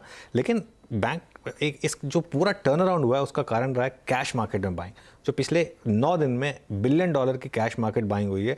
उसको आप अगर डिलीवरी के साथ कंपेयर करेंगे तो वो क्लियरली 2 स्टॉक्स में सबसे ज़्यादा गई है, 3 स्टॉक्स में, ICICI बैंक, HDFC बैंक और HDFC। और नॉर्मली जब भी FIIs की बाइंग स्टार्ट होती है इंडिया में, ये 3 स्टॉक पर सबसे पहले फोकस होता है। इन्फोसिस भी होता है नॉर्मली, लेकिन इन्फोसिस इस बार थोड़ा अंडर परफॉर्म किया बिकॉज ऑफ IT सेक्टर की हेडविंड्स, लेकिन शानदार मूव, मतलब बहुत टाइम के बाद मैं इस तरीके का एक वन वे मूव देख रहा हूँ बैंक निफ्टी में, वीकली मूव वन वे बिल्कुल बैंक निफ्टी में। 42,100 आने वाला है, ये मेरे ख्याल से हो जाएगा 42,100 कुछ देर में। और निफ्टी बैंक में इतना जोश आया, इतनी इसकी चर्चा की, तो निफ्टी भी हरे निशान के साथ ट्रेड करता हुआ तो 17,818 के आसपास। तो ये हफ्ता, कल आपको याद होगा हम यही चर्चा कर रहे थे कि अगर इस हफ्ते में 17,800 तक का क्लोज बनता हुआ दिखाई दे तो ये इस समय और भी अच्छी तेजी दिखाएगा। अनुज, आपका 42,000 वाला कॉल अब 83 हो गया, 83 रुपीज़ पे हो गया है, और ये 12 या 13 रुपये था उस समय। ये कभी कभी आते हैं ऐसे मामले, और इसके लिए मैं उन दिनों पे उनको पिक करने की कोशिश करता हूँ हश्ता, क्योंकि असली पैसा तभी बनता है लोगों का जब आप इस तरीके के ऑप्शन ले सकें। देखिए, वेट एंड वॉच, इसमें सुबह से मार्केट बैंक निफ्टी बता रहा था कि कुछ करने के मूड में, लेकिन एक इंटरडे चार्ट लेकर आई, दोपहर में एक डिक्लाइन भी आया था, उस समय ऐसा लग रहा था कि शायद ये फ्लैटर टू रिसीव करेगा। ये जो जितने भी 500 पॉइंट की रैली आई है, ये पूरी की पूरी 1 से 1:30 बजे के बाद में आई है, और अब 42,072 पर, मतलब रनिंग आउट ऑफ वर्ड्स। शायद वीरो को भी कुछ ऐड करना है यहाँ पर। वीरो, चार्टिकली बैंक निफ्टी मेरे ख्याल से फेब के बाद इस लेवल पे है।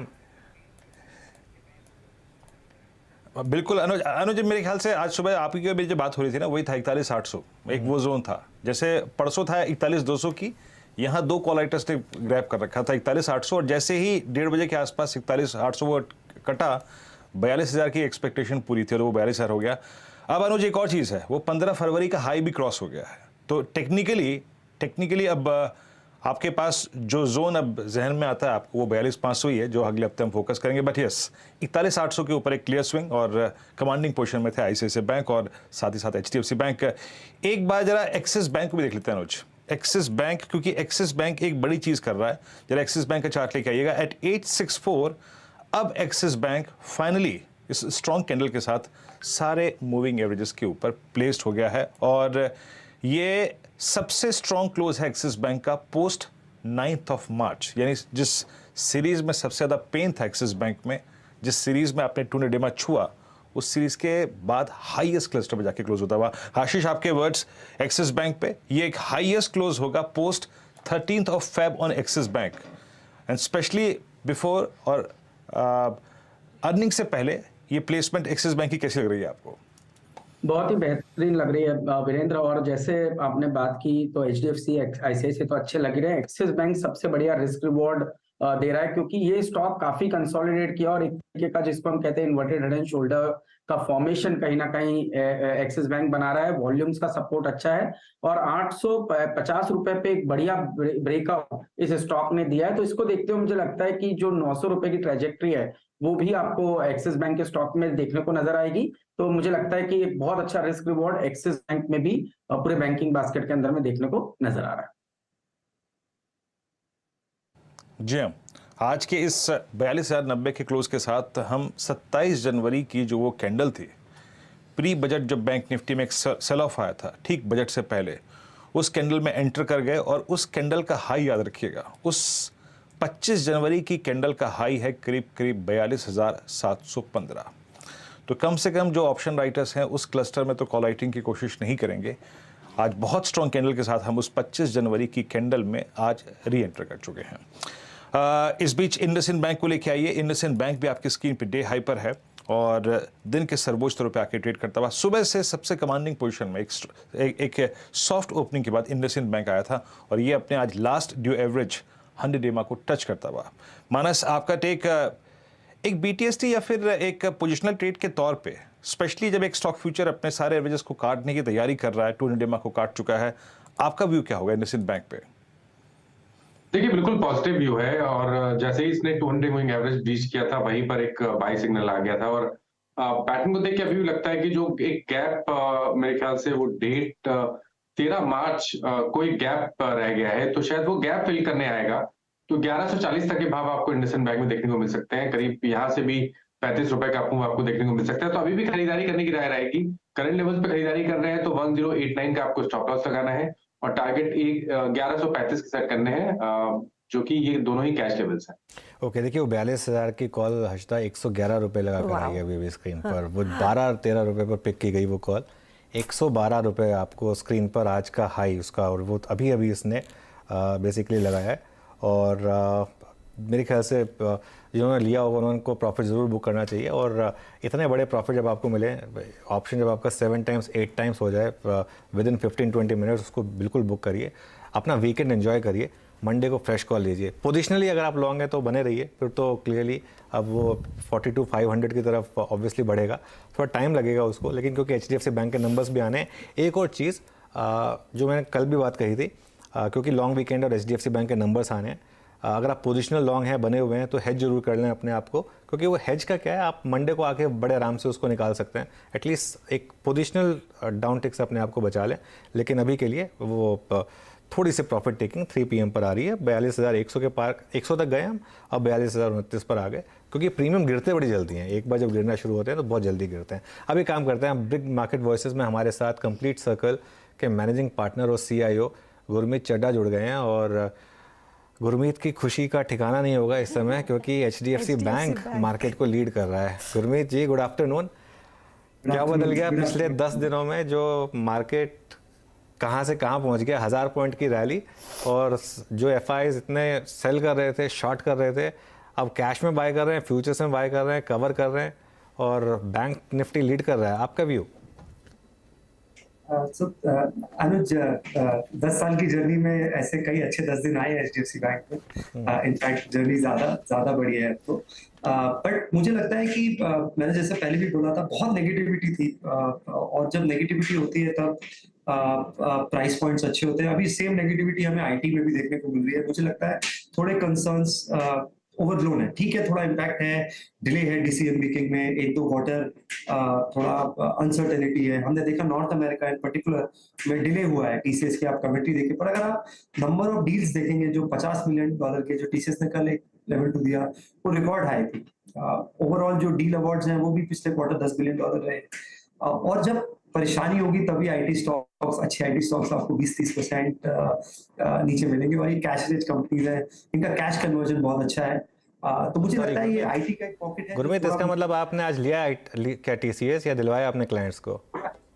नहीं, लिया नहीं है अनुज, हम इन्वेस्टेड हैं। और मुझे लगता है कि फार्मा और आईटी दो पॉकेट्स हैं जहां मुझे लगता है कि अच्छा रिस्क रिवॉर्ड, अगर आप 1 क्वार्टर 2 क्वार्टर का पेन ले सकते हैं तो बहुत अच्छा रिस्क रिवॉर्ड है। हमने फार्मा में देखा, कल एक अच्छी न्यूज आएगी और सडनली वो आपको 5-10% 15% का मूव देखने को। तो आप टेक्नोलॉजी कंपनियों को होल्ड कर रहे हैं क्या, और नेशनल लेवल्स पर कंफर्ट रखेंगे तेजी करने का? खरीदना कब शुरू करेंगे गुरमीत? एडिशनल पैसा कब लगाया जाए, और इन्फी के नंबर्स के बाद? थोड़ा कमेंट्री वेट करेंगे, क्योंकि मुझे लगता है डिफरेंशिएशन होगा बहुत सारी आईटी कंपनीज में। कुछ जगह इम्पैक्ट ज्यादा होगा, तो वहीं आपको हमने देखा है कि टफ एनवायरनमेंट में जो स्ट्रॉन्ग कंपनीज होती हैं वहां पे वेंडर कंसोलिडेशन होता है। आपने टीसीएस में देखा होगा, उन्होंने 46,000 फ्रेशर्स भी ऐड किए हैं, सेमी कॉन्ट्रैक्टेड लोगों को एम्प्लॉयमेंट में कन्वर्ट किया। तो मतलब उनका नियर टर्म जो आउटलुक है वो इतना बुरा नहीं है जितना उभर के आ रहा है। और ये चीजें बहुत जल्दी चेंज होती है। थोड़ी भी स्टेबिलिटी आएगी यूएस में, जब भी बैंकिंग में स्टेबिलिटी आएगी, और फेड जब थोड़ा सांस चेंज करेगा, बहुत जल्दी इन्वायरमेंट चेंज भी होता है। तो हम अभी बाय इंक्रीमेंटली नहीं कर रहे हैं। हमने पीछे थोड़ा सा कुछ ईआरडी स्पेस में बाइंग करी थी केपीआईटी में, जब वो थोड़ा 15-20% का फॉल आया था। पर अदर देन दैट हमने अभी वेटेज कांस्टेंट रखा हुआ है। बट मैं काफी कंस्ट्रक्टिव हूँ दोनों हेल्थ केयर और आईटी सर्विसेज को लेकर। ओके, तो वो राय साफ है। जिस स्टॉक के साथ हमने चर्चा की शुरुआत की थी, एचडीएफसी बैंक, ऑफ कोर्स इसके नंबर्स हम सैटरडे को देखेंगे, लेकिन जो इन सभी बैंकों ने इंडिकेशन दिया अपने Q4 अपडेट का, डिपॉजिट बेस ग्रो हुआ है, एडवांसेस में और अच्छी तेजी देखने को मिल रही है। ये क्वार्टर लार्जली क्या डिलीवर कर पाएगा, और क्या आप कह सकते हैं ये जो आज तेजी देखने को मिल रही है निफ्टी बैंक में, is just the tip of the iceberg? कहना मुश्किल है तेजी के बारे में, बट अगर आप पूरा क्वार्टरली अपडेट देखें, अगर आप बैंक का अभी इस टाइम बैलेंस शीट देखें सेक्टर का, बेस्ट एवर क्रेडिट ग्रोथ है। 10 साल बाद इतनी अच्छी क्रेडिट ग्रोथ है। मार्च का भी क्रेडिट ग्रोथ का नंबर 15% था, जैसा आरबीआई ने बताया। एसेट क्वालिटी काफी टाइम बाद इतनी अच्छी आपको दिखी है। सारे बैंक्स के जो प्रोविजनिंग है वो अच्छे बैंक्स की लगभग 75 से 80% है। इसका मतलब ये आगे के अगर कुछ बफर है उनके पास, अगर कुछ क्रेडिट शॉक्स आते हैं। और मुझे लगता है ये जो मर्जर है इसके बहुत इम्प्लीकेशंस है मार्केट को लेके। आप देखिए एचडीएफसी एमएसएमई में लीडर है क्लियरली, तो और अच्छा करेगा। गोल्ड लोन वो सिर्फ अभी 1% भी नहीं करते हैं, लेकिन जब क्रॉस सेल अपॉर्चुनिटीज आएगी तो उस पर कुछ बैंक्स जो गोल्ड लोन पे डिपेंडेंट पे इम्पैक्ट आएगा। कुछ एनबीएफसीज के लिए अच्छा है क्योंकि वो बॉन्ड मार्केट विकेट करेगा। एचडीएफसी लिमिटेड, बहुत अच्छी रिपोर्ट भी है एम्बिट की इसके बारे में। 70,000 करोड़ की बॉन्ड इश्यूएंस खाली एचडीएफसी लिमिटेड करता है, तो बाकी एनबीएफसीज के कॉस्ट ऑफ फंड्स पे इसका असर पड़ेगा। और हमने देखा, और जो स्मॉल फाइनेंस बैंक है वो जो क्रेडिट एक्सेस बढ़ा रहे हैं टीयर 3 टीयर 4 टाउन्स में, वो काफी काबिल तारीफ है। आज एक सिंपल एसएमई स्टोर जो होता है जिसकी ज्यादा क्रेडिट हिस्ट्री नहीं है, आप उसके यूपीआई ट्रांजैक्शन से उसका एक मोटा फाइनेंशियल नेटवर्क बनाते हैं, माइक्रो लैब करते हैं, small ticket working capital loan देते हैं। तो जो क्रेडिट एक्सेस है ये बढ़ रहा है डिस्पाइट की रेट जो है बढ़ा है। तो मुझे लगता है फाइनेंशियल्स पे भी अच्छा है। थोड़ा सा एनबीएफसीज मुझे लगता है फोकस में आएंगे। उतना अच्छा रैली नहीं हुआ है जितना बैंक्स में हुआ है, तो थोड़ा सा फोकस जो वेल रन एनबीएफसीज हैं, चोला है, पूना वाला फिनकॉप है, बहुत अच्छा डिजिटल इकोसिस्टम क्रिएट कर रहे हैं, यहाँ पे मुझे लगता है फोकस आना चाहिए। कुछ रिजल्ट्स आते ही।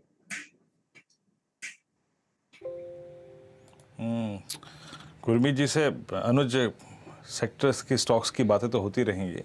पता है अनुज, 31 मार्च से पहले गुरमीत जी बिल्कुल भी वक्त नहीं था इनके पास। पता नहीं ये डेटा क्या था, लेकिन डेट फंड में इतना पैसा आया था कि गुरमीत जी के पास फोन उठाने की फुर्सत नहीं थी, क्योंकि 31 के बाद तो टैक्सेशन इंडेक्सेशन का बेनिफिट नहीं था। बहुत पैसा आया था। इन्होंने मेरे को एक दावत का इनवाइट भेजा है अनुज, छोले भटूरे का। मैंने कहा जब अनुज आएंगे इकट्ठे तो हम दोनों आएंगे। हाँ, दिल्ली में सीपी में इन्होंने एक इनवाइट भेजा है, तो अभी मैं तो बोल अनुज कि हम इकट्ठे आएंगे फिर। वीरू, अभी मैं कुछ टाइम के लिए थोड़ा ऑफ हूँ छोले भटूरे से। अभी मैं उसमें छोले मैं भी इसलिए टाल रहा था। अभी उसमें मुझे ना, मैं भी इसलिए टाल रहा था, उसमें जो कोलेस्ट्रॉल दिखाई देगा। पहले मुझे छोले दिखता था, पहले मुझे कोलेस्ट्रॉल में छोले दिखता था, अब मुझे उसमें कोलेस्ट्रॉल दिख रहा है। नहीं आप मोस्ट वेलकम है। थोड़ा सा बाजार भी स्टेबल हुआ है तो बनता भी है थोड़ा सा सेलिब्रेट करना। हाँ चलिए एक बार एक बाइट ले लेंगे आपके साथ, वीरू आपके साथ एक बाइट ले लेंगे। चलिए जम कोई बात नहीं अनुज, सीपी में साउथ इंडियन में बहुत अच्छा अंदाज मिलता है, let's go for that, south Indian चलेंगे। अच्छा गुरमीत जी, चलिए हंसी मजाक एक तरफ, अभी आईटी की बात हुई और बैंक्स की बात हुई, थोड़ा सा अब एक दो ऐसे स्पेसेस पे आते हैं जहाँ पे बाजार ने कॉन्फिडेंस हल्का हल्का दिखाना शुरू किया है, for some I think wrong reasons ही, बट यस फार्मा एक बार फिर से एक पुश ले रहा है। और इस बार मतलब आप मैं बताऊँ 2021 के लास्ट के बाद जो फॉल शुरू हुआ था उसके बाद एक सबसे स्ट्रॉन्ग और सस्टेनेबल मूव दिखाई दे रहा है फार्मा में। आपका पिछले 4-5 दिन में कोई फार्मा में इंटरेस्ट बना है क्या? एंड स्पेशली डायग्नोस्टिक कंपनी को छोड़ दीजिए, लेकिन हॉस्पिटल जिसमें मैक्स हेल्थ केयर में बहुत स्ट्रॉन्ग मूव आया और ल्यूपिन में, ग्लेनमार्क में और विंडो फार्मा में काफ़ी स्ट्रॉन्ग पुल बैक आया, इनमें कोई इंटरेस्ट आपका इस वक्त? 3 पॉकेट्स में फार्मा में इंटरेस्ट है क्योंकि फार्मा काफी डाइवर्स है। एक ब्रांडेड जेनरिक्स में है, मुझे लगता है कि बहुत कुछ अच्छी कंपनीज है इंडिया में। सिप्ला है, अभी मैनकाइंड फार्मा का आईपीओ आने वाला है, जल्दी आना चाहिए, जिनका ब्रांडेड जेनरिक्स में बहुत अच्छा है। मैनकाइंड फार्मा 98% डोमेस्टिक है, 4 लाख डॉक्टर्स के आसपास कवर करते हैं और बहुत अच्छा नेटवर्क है। एमआर प्रोडक्टिविटी ओवरऑल बहुत अच्छा नंबर है। कम से कम 8-9 ब्रांड्स हैं जो 200 करोड़ से ऊपर का टर्नओवर करते हैं। सिप्ला हमने देखा है रेस्पिरेटरी और कुछ क्रॉनिक सेगमेंट में काफी अच्छा करता है, ज्यादा डोमेस्टिक है। तो ब्रांडेड जेनरिक्स एक स्पेस है जो हमें अच्छी लगती है। थोड़े से अभी कोविड केसेस में और पॉजिटिविटी रेट भी बढ़ा है, काफी डीस्टॉकिंग हुई है, रॉ मटेरियल प्राइसेस वापस से सॉफ्ट हुए हैं, तो ओवरऑल रिस्क रिवॉर्ड भी अच्छा है। टोटल वेटेज फार्मा का आप देखेंगे इंडेक्स में 3.5% रह गया, जो कि एक टाइम पे 6% के आसपास था। हमने एक्सपोर्ट डेटा देखा मार्च का जो रिलीज हुआ, जिससे कल मूव आया डिवीज में, लॉरस में, सिंजीन में, बाकी जगह में। डिवीज का लगभग $92 मिलियन का मार्च का नंबर अकेला आया है एक्स मॉनिटरी। लॉरस लगभग 30 मिलियन आया है। तो ये बिजनेस थोड़ा लंबी होता है, आपके 2-3 क्वार्टर खराब जाते हैं, सडनली आपके कुछ मॉलिक्यूल्स कमर्शियलाइज होते हैं, और ये कंपनीज 30, 40, 50 साल पुरानी कंपनीज हैं, इस बिजनेस में है। बहुत अच्छा रिलेशनशिप है मल्टीनेशनल फार्मा कंपनी के साथ, इनोवेटर्स के साथ। तो यहाँ पे मुझे लगता है थोड़ा रिस्क रिवॉर्ड अच्छा है, तो हम थोड़ा सा हमारा वेटेज ज्यादा है। मैं और जैसा मैंने बोला और ऐड नहीं कर रहा हूँ कि मैं शायद क्वार्टरली नंबर्स देखना चाहूंगा कि इनोवेशन रेट क्या है, कितने मॉलिक्यूल्स कमर्शियलाइज हो रहे हैं, क्या पाइपलाइन है, उसके बाद शायद हम वेटेज बढ़ाएं। बट हमने पोर्टफोलियो में थोड़ा सा वीजा इंडेक्स थोड़ा सा वेट ज्यादा है। हॉस्पिटल सेगमेंट थोड़ा सा एक्सपेंसिव लगता है, बहुत अच्छा रन अप आया है। आप अपोलो देखिए, काफी अच्छा रन अप आया है। मैं इलेक्टिव सर्जरीज बढ़ी है, उनका फार्मा जो है वो 600-650 करोड़ करने लग गया है। 24/7 जो उनका डिजिटल इनिशिएटिव है, वहाँ जीएमवी बढ़ा है, लगभग 500 करोड़ हुआ है। और ऑक्यूपेंसी 70% के आसपास शायद इस क्वार्टर टच करेगी। रेवेन्यू पर बेड जो हम बोलते हैं ऑक्यूपाइड बेड, लगभग 50-55 हजार है। तो अच्छे मैट्रिक्स है, बट थोड़ा महंगा है इस लेवल पर। शायद थोड़ा करेक्शन आएगा तो उस पे इसको भी देख सकते हैं। ओके 42,170 तक गया बैंक निफ्टी और अब थोड़ा सा कूल ऑफ, लेकिन मतलब सारे क्या मतलब ज़बरदस्त मूव, 148 तक गई वैसे वो कॉल, 42,200 तक नहीं पहुंच पाया, लेकिन ठीक है वो एक अगले हफ्ते मेरे ख्याल से हो जाना चाहिए अगर HDFC बैंक के नंबर्स ठीक ठाक आ गए तो। गुरमीत जी, एक AU स्मॉल फाइनेंस बैंक आप ट्रैक करते हैं क्या? आज का एक बड़ा बिग मूवर यही रहा है और इतना बड़ा मूव यहाँ पर 17% वो एक्सटेंशन की वजह से, CEO के एक्सटेंशन की वजह से, ऑब्वियसली एक स्टैम्प ऑफ अप्रूवल RBI की तरफ से बड़ी मानी जाएगी, लेकिन क्या यहाँ पर कुछ ज़्यादा ओवर रिएक्शन है या ठीक है आपके हिसाब से? अनुज, रिलीफ है और इस मार्केट में मूव्स एक्सट्रीम आते हैं क्योंकि संजय अग्रवाल जी एक तरीके से कीमन रिस्क ही है ये, क्या काफी उन्होंने ही स्क्रैच से शुरू किया है, राजस्थान बेस से अब स्प्रेड कर रहे हैं। आज आप देखिए पिछले साल में उन्होंने करीबन 350 बैंकिंग टच पॉइंट्स बढ़ाए हैं, काफी कैपेक्स कर रहे हैं, एक्सपेंशन पे डिजिटल इनिशिएटिव्स कर रहे हैं। जो चीज मुझे अच्छी लगी है कि उनका कासा रेशियो अब 38% आ गया, जो आप उन्होंने क्वार्टरली अपडेट दिया, करीबन 32% ग्रोथ था डिपॉजिट्स में। और मैं बार बार ये बोल रहा हूँ कि लायबिलिटी डिफरेंशिएट करेगा इस एनवायरनमेंट में। हमने HDFC के अपडेट में देखा 21-22% डिपॉजिट ग्रोथ क्वार्टरली अपडेट में था। उनका एडवांस ग्रोथ भी 26% रहा है। और थोड़ा सा प्रोडक्ट मिक्स जो है वो उसको और ग्रैनुलर कर रहे हैं, व्हीकल फाइनेंस और अफोर्डेबल हाउसिंग के अलावा और लेंडिंग सेगमेंट्स में अभी जा रहे हैं। बट प्राइस बुक के बेसिस पे 3 के ऊपर है। और इस एनवायरनमेंट में अगर आप 3-4 बुक वैल्यू इस प्राइस पे देंगे, लगभग 650-700 रुपए आज मूव के बाद तो नियर टर्म शायद इतना फेवरेबल नहीं है। हमने कोटक में भी देखा, देखिए बहुत अच्छी फ्रेंचाइज है, बट आप 5-6 बुक वैल्यू देंगे तो पिछले 3-4 साल में वो 1700 से 1900 की रेंज में है। तो इन्वायरमेंट चेंज हो गया है, डिस्काउंटिंग रेट ऊपर है, तो आप किस वैल्यूएशन पे लेते हैं वो इम्पोर्टेंट। तो मुझे शायद अभी भी ICICI axis, SBI better place लगता है रिस्क रिवॉर्ड।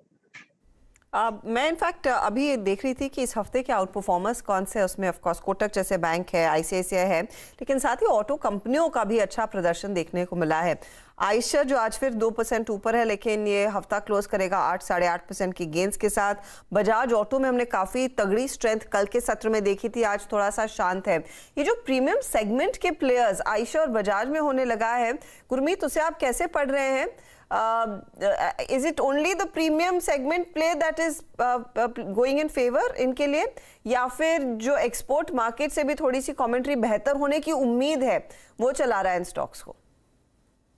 दोनों हर्षदा, आप देखिए जैसे कार का पूरे साल का नंबर देखिए, छोड़ दीजिए आप 30 लाख गाड़ियां खरीदी हमने लास्ट से, इस साल 38 लाख खरीदी। कमर्शियल व्हीकल 7 लाख के थे, इस साल करीबन 9.5 लाख के है। तो ओवरऑल साल अच्छा रहा है। रॉ मटेरियल कॉस्ट नीचे आया है, सबने प्राइस हाइक किए थे, डिस्काउंट है नहीं क्योंकि वेटिंग पीरियड ज्यादा है। मैं थोड़ा सा अगर आप रिस्क रिवॉर्ड लेना चाहते हैं तो रूरल रिकवरी कुछ के लिए शायद 2 पोजीशन हो रहे हैं, क्योंकि 7 इलेक्शन इस साल, रैबी क्रॉप आने वाला है। पिछले 3-4 साल का आप रिटर्न देखेंगे हीरो का, बजाज का, टीवीएस आप छोड़ दीजिए। टीवीएस ने जब से अपाची और आईक्यू क्रैक किया, उनका ऑपरेटिंग मार्जिन 6 से 11-12% गया, उसने काफी टर्न अराउंड कर दिया चीजों को। तो थोड़ा सा आपको मुझे लगता है सिलेक्टिव होना पड़ेगा यहाँ पे। तो प्रेफरेंस सेगमेंट अभी भी पर्सनल पैसेंजर व्हीकल है, क्योंकि वहां ग्रोथ अभी भी अच्छी है, वेटिंग पीरियड अभी भी अच्छे हैं, मॉडल लॉन्चेस अच्छे हैं। रूरल रिकवरी थोड़ा सा वैल्यू प्ले हो सकता है, अगर आप मे बी रिस्क रिवॉर्ड शायद हीरो को फेवर करे, क्योंकि अगर थोड़ी रूरल रिकवरी आती है तो वहां देखने को मिल सकता है। तो हम अभी इसको पैसेंजर व्हीकल और थोड़े ऑटो एंसिलरीज जैसे मिंडा, सोना, बीएलडब्ल्यू, कुछ और हमारे रेडार में है, एलॉय स्टील मेकर्स जो सप्लायर्स हैं, उनके थ्रू ज्यादा अभी पोजीशन कर रहे हैं। थोड़ी रूरल रिकवरी आएगी तो शायद 2 व्हीलर और कमर्शियल व्हीकल्स भी ऐड करें। गुरमीत, शुक्रिया जुड़ने के लिए हमारे साथ और ये जानकारी रखने के लिए, और आपको हैप्पी वीकेंड। 3 दिन का वीकेंड आ रहा है, एंजॉय करिए और अगले हफ्ते बात करेंगे फिर आपसे। Thank you. और क्या कहते हैं उसको, वो एक ओम शांति ओम में कहते हैं ना, वो अगर सच्चे दिल से कुछ चाहो तो पूरी कायनात आपकी हेल्प कर दी है। 42,193 बैंक निफ्टी में सिर्फ 7 पॉइंट दूर रह गया। अब हम इवन वो 42,200 से, मुझे जो एक समय लग रहा था कि 42,200 शायद अगले हफ्ते आएगा, आपको वेट करना पड़ेगा, लेकिन लग रहा है कि मार्केट मूड में है कि आज ही 42,200 निपटा दे। हालांकि एडजस्टेड क्लोजिंग जो है वो आपकी उससे नीचे होगी, लेकिन फिर भी शानदार मूव इस समय। ये वो कॉल वापस आपके लिए 145, लेकिन खैर अब तक सबने प्रॉफिट बुक कर लिया होगा, कर लेना भी चाहिए। अब BTST कॉल्स ले लेते हैं इस समय, और प्रशांत जी आपसे शुरुआत करेंगे इस समय की आपकी BTST कॉल। ऑब्वियसली अब ये बाय टुडे या सेल टुडे और रिवर्स ट्रेड ऑन मंडे होने वाला है। जी बिल्कुल अनुज जी, मुझे लग रहा है कि काफी दिनों बाद, इनफैक्ट मैं इस स्टॉक को 4 बार शॉर्ट कर चुका हूँ। आज इस पे लॉन्ग दूंगा एक्सिस बैंक 865 पे, और जो स्टॉप लॉस होगा 857, टारगेट रखेंगे 875 से लेके 880 का। 5 से 880 के टारगेट के लिए मौका है। मानस, आपका ट्रेड? देखिए बैंकिंग क्षेत्र से ही रहेगा, और आज मैंने मॉर्निंग में सबसे पहला कॉल आईसीआईसीआई बैंक पे दिया था, और अब जो लास्ट कॉल होगा वो कोटक बैंक पे होगा। तो BTST कॉल कोटक बैंक पे करेंगे, क्योंकि 2 दिनों के कंसोलिडेशन के बाद एक फ्रेश ब्रेकआउट देखने को मिला है। करंट लेवल्स पे खरीदारी करेंगे 1854, ये स्पॉट लेवल्स हैं, वहां पर आपको स्टॉप लॉस लगाना है और 1900 रुपए के टारगेट सेट करने हैं। ओके, कोटक महिंद्रा बैंक इस बार ऑल टुगेदर डिफरेंट अंदाज में कोटक महिंद्रा बैंक आपकी स्क्रीन पे, और प्रशांत का हो गया एक्सिस बैंक। अमित जी आपके कैरी करेंगे मंडे मॉर्निंग के लिए?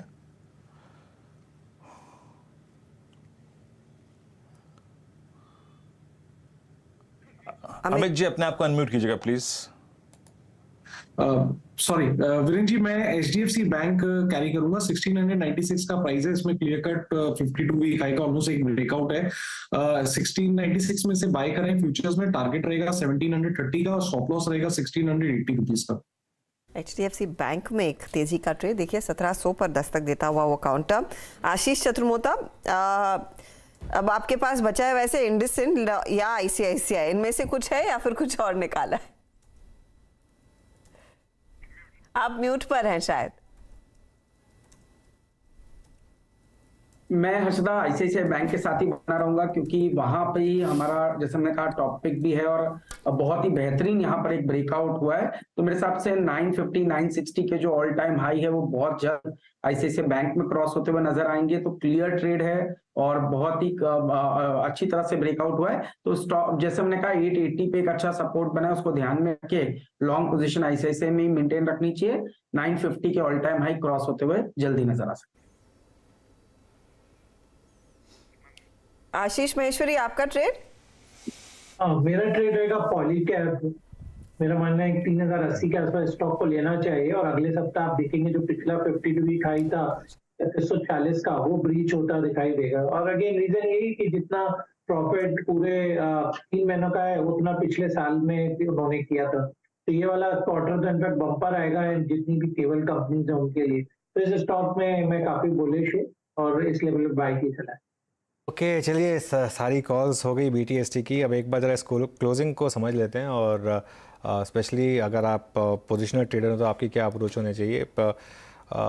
और निफ्टी में तो खैर अभी भी एक ये दूसरा लगातार क्लोज है वैसे हर्षदा उस 17800 के ऊपर, और अब हम उस चैनल को आई थिंक डिसाइसिवली ब्रेक करने के बहुत करीब हैं। मतलब उस चैनल के ऊपर हल्का सा आके हम टिक गए हैं, लेकिन उसको ब्रेक करने के बहुत क्लोज हैं और एक बस एक सहारा चाहिए, एक पुश चाहिए और हम यहाँ से ऊपर निकल जाएंगे। इसके बैंक निफ्टी पर मैं अब एक बात कहूँगा, क्योंकि अब इतनी बड़ी तेज़ी हो गई है और इवन दो एक पोजिशनल व्यू मेरा ये है कि हम ऑल टाइम हाई पर जाएंगे। एक बार के लिए यहाँ पर मुझे लगता है कि आपको प्रॉफिट बांध लेना चाहिए और मंडे को फ्रेश कॉल लीजिए एक बार HDFC बैंक के नंबर्स आने के बाद, क्योंकि HDFC बैंक चाहे कुछ भी नंबर्स लेकर आएगा, इतनी बड़ी रैली के बाद मुझे लगता नहीं कि कोई और बहुत बड़ा गैप अप आपको दिखाएगा। थोड़ा सा मुश्किल होगा। तो हो सकता है कि मंडे मॉर्निंग को मार्केट शायद थोड़ा कंसोलिडेट करे और हो सकता है कि मंडे मॉर्निंग को आपको थोड़ी डिब्बे दिखा दे मार्केट। तो इसके लिए आपने अगर ये इतनी बड़ी रैली प्ले की है और अब आपका व्यू है कि एक बार अब ये 42,500 43,000 या इवन ऑल टाइम हाई पर भी बैंक निफ्टी जाएगा, तो भी एक बार के लिए अगर आप एक ट्रेडर हैं तो बुक करिए, कि बहुत आपको 2 दिन में 3 दिन में इतना बड़ा प्रॉफिट मिल गया, उसको ले जाइए घर, एंजॉय करिए। मंडे को फ्रेश कॉल लीजिए और आपको फिर एक फ्रेश आइडियाज़ मिलेंगे और अब नेक्स्ट डिप या डिक्लाइन मिले तो उसमें फिर बाय करिएगा। लेकिन अभी के लिए एक शानदार वीक का एंड हो रहा है तो उसको एंजॉय करिए। बस निफ्टी पर एक थोड़ा सहारा चाहिए। IT अब यहाँ से बहुत ज़्यादा ना गिरे, मतलब बढ़े नहीं, बहुत ज़्यादा ना गिरे, तो मेरे ख्याल से निफ्टी में भी फिर वो चैनल का ब्रेक कंफर्म हो जाएगा हमारे लिए।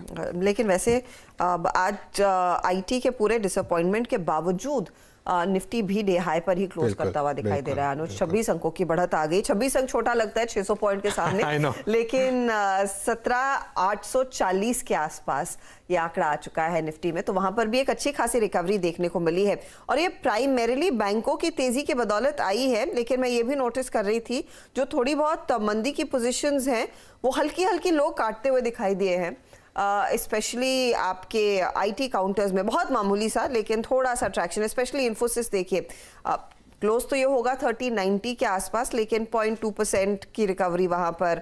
टेक महिंद्रा में बहुत हल्की सी 0.24% तक की रिकवरी देखने को मिली। इनफैक्ट रिलायंस ने थोड़ा सा कैचअप किया जा रहा है, करीब 0.5% ऊपर क्लोज दिखाने में कामयाब है। और ये कुछ स्टॉक्स हैं अदर देन बैंक्स और IT भी। इस हफ्ते आप देखेंगे IT में, IT बोल रही हूँ, स्टील में टाटा स्टील करीब 3% ऊपर, JSW स्टील में भी हमने देखा है करीब 5% तक का मूव देखने को मिला ओवर द वीक। तो ये कुछ पॉकेट्स ऑफ स्ट्रेंथ है जिन्होंने और एडिशनल सपोर्ट दिया है, of course other than Nifty bank जो मार्केट में आज पूरा छाया हुआ है। तो सुबह में पूरा फोकस IT पर था, दोपहर में पूरा फोकस, पूरे से ज्यादा फोकस आप कह सकते हैं, बैंकों पर रहा। चलिए अब ये क्योंकि वीकेंड सेशन आ रहा है, हमारे साथ इनफैक्ट प्रशांत सावंत भी जुड़ गए हैं, जो जुड़े हुए हैं इनफैक्ट, जिन्होंने इस हफ्ते खिलाड़ी नंबर 1 में पार्टिसिपेट किया। उनसे फटाफट से एक चेक लेंगे कि जो ट्रेड्स इन्होंने दिए हैं उनमें क्या किया जाए। अब प्रशांत से क्यों हम बात कर रहे हैं, क्योंकि यही विजेता साबित हुए खिलाड़ी नंबर 1 के।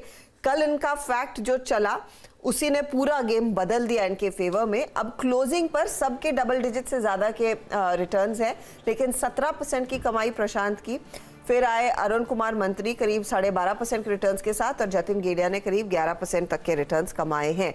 ये है खिलाड़ी नंबर 1 का इस हफ्ते का बहुत ही बढ़िया परफॉर्मेंस। प्रशांत, आपके कुछ ट्रेड्स जमे, उसमें फैक्ट तो ऑफ कोर्स सबको याद है, इनमें से कोई जो आपको लग रहा है अगले हफ्ते भी जमेगा?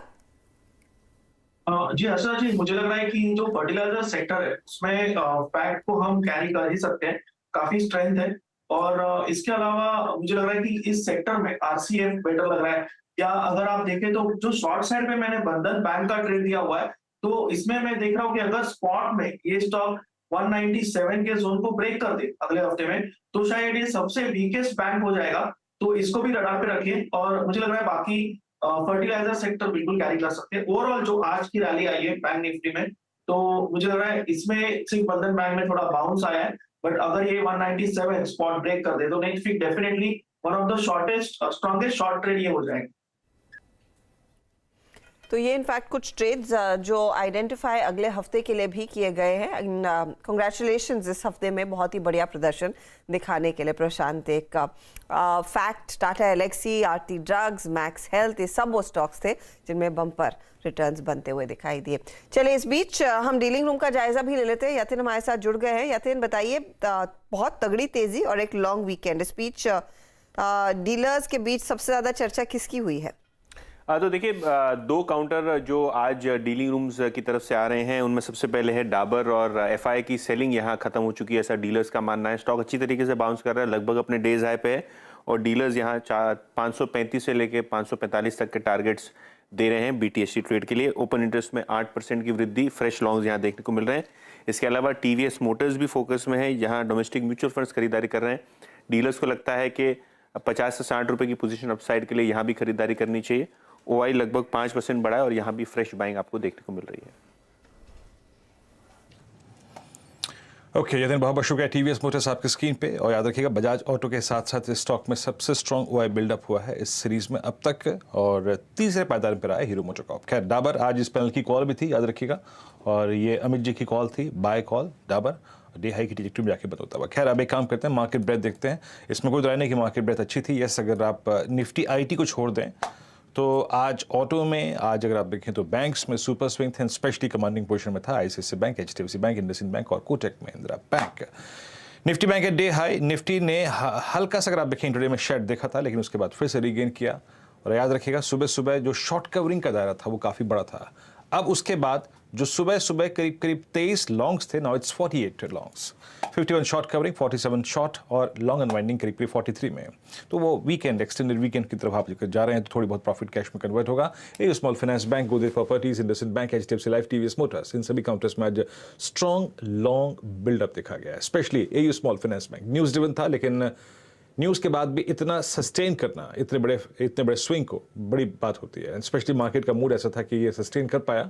उसके बाद गोदरेज प्रॉपर्टीज, याद रखिएगा, गोदरेज प्रॉपर्टीज एक लंबे समय अंतराल के बाद आज अपने 200 डे एक्सपोनेंशियल मूविंग एवरेज को छुआ, उसको क्रॉस किया, उसके ऊपर बंद हुआ। एक बार पिछली स्लाइड पे फिर आई डायरेक्टर साहब, वहाँ पे जरा शॉर्ट कवरिंग का आंकड़ा देखना चाहूँगा। जो 51 है, कहाँ पे वो ऐसा बास्केट था जहाँ पे शॉर्ट कवरिंग हुई। अगर पिछली स्लाइड में आ सकते हैं एक बार के लिए, तो येस, दिस वन, ये देखना चाहता हूँ मैं। आयशर मोटर्स में यहाँ पे एक स्ट्रॉन्ग स्विंग था, अपोलो हॉस्पिटल में स्ट्रॉन्ग स्विंग था, डिक्सन की नहीं कह सकता मैं, लेकिन हाँ, डीएलएफ तो स्टार परफॉर्मर रहा और इस हफ्ते शॉर्ट होल्डर्स की ग्रिप से डीएलएफ बखूबी बाहर निकल के आया और वो कहानी आज भी गुरुवार को भी कायम रही। नाउ दैट जो वो शॉर्टिंग का आंकड़ा था, याद रखिएगा, वो निफ्टी आईटी में था, निफ्टी आईटी स्टॉक्स में था। LTI, Mindtree, Persistent Systems, Infosys, Infosys, Birla Soft, क्या लार्ज कैप, क्या मिड कैप आईटी, सब जगह पर काफ़ी सिवियर प्राइस डेंट था और स्पेशली वाइल्ड ओआई एडिशंस थे, 10, 12, 15% के, और लॉन्ग अनवाइंडिंग थी लॉरस लैब में। 3-4 दिन से काफ़ी स्ट्रॉन्ग स्विंग था। आज सरेंडर हो गया बलरामपुर चीनी, कल काफ़ी स्ट्रॉन्ग था, आज सरेंडर हो गया लॉन्ग्स, यानी जो तेज़ी के सौदे थे कटे, कैश में कन्वर्ट हुए। NMDC, नाल्को और TCS आज कह सकते हैं कि दिन शायद बहुत अच्छे कारणों के लिए TCS को बिलोंग नहीं करता है। आपकी स्क्रीन पर लगभग 1.5% नीचे हम इस क्लोज की तरफ बढ़ रहे हैं और करीब करीब 42,129 निफ्टी बैंक और निफ्टी करीब करीब 17,831 और निफ्टी का ये क्लोज हर्षदा होगा 22 फरवरी 2023 के बाद का अब तक का highest cluster. Harshada, over to you. बहुत ही शानदार तेजी देखने को मिल रही है वीरू, और एक बहुत स्ट्रॉन्गर विकेट पर आज का क्लोज आता हुआ दिखाई दिया है। अच्छा, हम वॉल पर क्लोजिंग के लिए जाएं उससे पहले इस हफ्ते के कुछ गेनर्स आपकी स्क्रीन पर लेकर आते हैं आखिरी इन 2.5 मिनटों में। तो एक बड़ा जो मूवर रहा है वो रहा है Divi's lab. Over the week 9%, और ये 9% एक दिन में इसने कमाए हैं। जो कल का सत्र था वेंसडे के दिन हमने देखा एक बहुत तगड़ी तेजी, और उस एक मूव के बाद आप देखेंगे डीवीज लैब इस हफ्ते बहुत ही स्ट्रॉन्गर रिटर्न्स कमाने में कामयाब है। ऑटो में आयशर मोटर्स, टाटा मोटर्स जैसे स्टॉक्स थे जहां पर 7.5 से 8.5% तक के गेन्स बनते दिखाई दिए। बैंकों में ऑफ कोर्स एक बड़ा मूव कोटक का आया जहां पर वो प्रोमोटर शेयर होल्डिंग या फिर ओवरऑल शेयर होल्डिंग के डिटेल्स निकल कर आए, और वो हम खबर आपको परसों ही दे रहे थे कि शायद एमएससीआई में इसका वेट बढ़ेगा। तो स्टॉक ओवर द वीक आप देखिएगा करीब 6.5% के गेन्स दिखा रहा है। जेएसडब्ल्यू स्टील 5.5% ऊपर, ओएनजीसी में 5.5% तक की तेजी, हिंडाल्को जैसे स्टॉक्स में 5.5% तक की तेजी देखने को मिली। तो ये कुछ आउट परफॉर्मर्स रहे हैं। लेकिन ओवर द वीक आप देखिए आज की सेल ऑफ के बाद इन्फोसिस, एचसीएल टेक जैसे काउंटर्स, टीसीएस जैसे काउंटर्स लूजर्स रहे हैं इस हफ्ते के। इन पर आपकी नजरें होनी चाहिए। इन्फोसिस करीब 2.5% की गिरावट, एचसीएल टेक में भी करीब 1.5 से 2% का नुकसान, टीसीएस में भी मुनाफा वसूली देखने को मिली आज जमकर नियरली 1% की गिरावट। कंजम्पशन थीम में टाटा कंज्यूमर प्रोडक्ट्स और एचयूएल, नेस्ले, ब्रिटानिया जैसे स्टॉक्स थे जहां पर हमने देखा कुछ पोजीशंस अनवाइंड होती हुई दिखाई दी है। चलिए अब आपके लिए लेकर आते हैं इस दिन की क्लोजिंग, और पूरी वॉल पर आप देखेंगे आज का दिन पूरी की पूरी तेजी वाला था। और जैसे हम कुछ देर पहले मेंशन कर रहे थे, सुबह में पूरा फोकस टेक्नोलॉजी कंपनियों पर और शाम को पूरा फोकस बैंकों पर। तो सुबह की तस्वीर और जो टीसीएस की खराब कमेंट्री आई है, सेंटिमेंट बिगड़ने के जो संकेत इन्होंने दिए, उसके चलते निफ्टी आईटी 650 पॉइंट टूटा।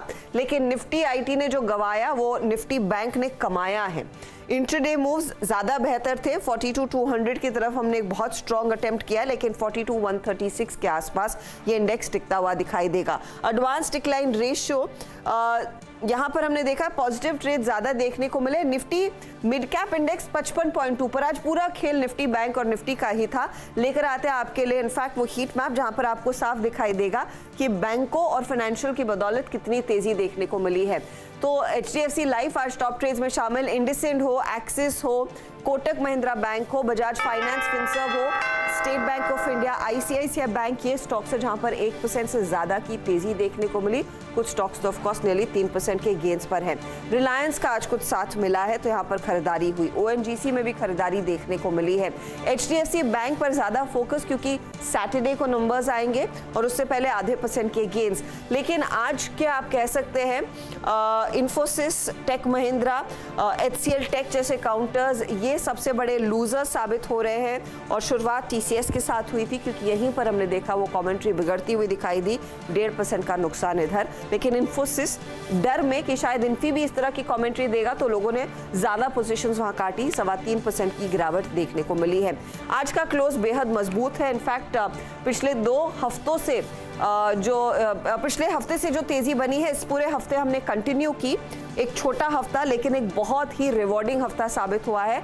17,827 पर हम जाकर टिकते हुए दिखाई दे रहे हैं निफ्टी पर, और साथ ही साथ निफ्टी बैंक भी 42,122 के लेवल्स पर आता हुआ टिकता हुआ दिखाई दे रहा है। तो एक अच्छी तेजी और बहुत ही स्ट्रॉन्ग ग्राउंड पर ये क्लोज आ रहा है। चलिए सीधा सौदा में आशीष और नीरज के बीच जो मुकाबला रहा वहां पर किस तरह के विनिंग आइडियाज आए वो आपकी स्क्रीन पर आ जाएंगे। तो आशीष ने पहले पिक कर लिया था टीसीएस, नंबर्स और कमेंट्री के बाद 1.5% फिसला। एचसीएल टेक में इसका रिपल इफेक्ट रहा, करीब 2% का नुकसान। नेल्को भी टूटा है आज 3%, और एयू स्मॉल फाइनेंस बैंक का पूरा फायदा आशीष ने उठाया, 16% की तेजी बनती दिखाई दी। तेजी वाला ट्रेड था ये। अब आइए नीरज के परफॉर्मर्स पर। तो नीरज ने भी कुछ मंदी के सौदों में ही सबसे ज्यादा रिटर्न्स कमाए हैं। इनमें शामिल था इन्फी जो 3% टूटा, टेक महिंद्रा जो 2.25% टूटा, विप्रो 1.25% नीचे, और आयशर मोटर्स में हमने देखा तेजी का कॉल 2.5% तक के गेन्स देखने को मिले।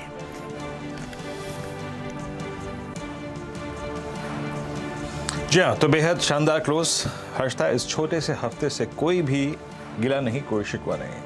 जितना मिला बखूबी मिला, खूब मिला और अच्छा मिला। बैंक निफ्टी शानदार मूव लिया। अब है बात एक्सटेंडेड वीकेंड की। 3 दिन की छुट्टी है और सोमवार को हर्षता आपकी और नीरज जी की और आशीष की मुलाकात होगी मॉर्निंग कॉल में, अनुज की मुलाकात होगी मॉर्निंग कॉल में। अनुज आज क्लोजिंग में बैठे हुए हैं अनुज, कोई खास प्लान 3 दिन का अनुज? हाँ, 3 दिन का वीकेंड आ रहा है वीरेन। मेरे तो प्लान्स आजकल सिर्फ हेल्थ पे फोकस होते हैं तो मैं तो ये सोच रहा हूँ कि अगले 3 दिन में कितना रनिंग, कितना जॉगिंग और कितना टेनिस खेलूँगा, कितना साइकिलिंग करूँगा। मैं यही सब प्लान बना रहा था एक्चुअली, और इसीलिए बैठा हुआ था। आपका क्या प्लान है वीरू? मैं अनुज अपना तो एक ही शौक है, पहाड़, उसी पे रवाना हो जाऊंगा कल सुबह सुबह। ओके, कहाँ जा रहा हूँ ये नहीं बताऊंगा, लेकिन हाँ पहाड़ों पे जाऊंगा मैं। हाँ ठीक है, तो और मंडे को आप फैमिली गेट टुगेदर है, उसके लिए पहाड़ों पे जाऊंगा, तो वहीं समय बताऊंगा। तो 4 दिन का प्लान बना रहे हैं। हाँ, तो 4 दिन का प्लान बना के वीरू निकल रहे हैं। हर्षिता, आपका क्या प्लान है 3 दिन का लॉन्ग वीकेंड? कोई प्लान नहीं, ऐसे ही रिलैक्स करेंगे घर पे, चिल। वो रेगुलर जिम में तो होता ही है, उसमें और खून तो ट्रेनर निकाल ही लेगा फिर रिकवरी पर फोकस करेंगे। बिल्कुल। तो सभी दर्शकों को हैप्पी वीकेंड। अच्छा, एक और चीज़, कल बैसाखी है और कल बिहू भी है, तो हमारे सभी दर्शकों को इन 2 बड़े त्योहारों की शुभकामनाएं, और उम्मीद करते हैं कि ये त्यौहार आपके लिए अच्छा रहे। जी हाँ, चलिए बहुत बहुत शुक्रिया आप सभी का हमारे साथ जुड़ने के लिए। हम तीनों लेंगे इजाजत, लेकिन खबरों का सिलसिला जारी रहेगा। आप बने रहे CNBC आवाज के साथ। नमस्कार।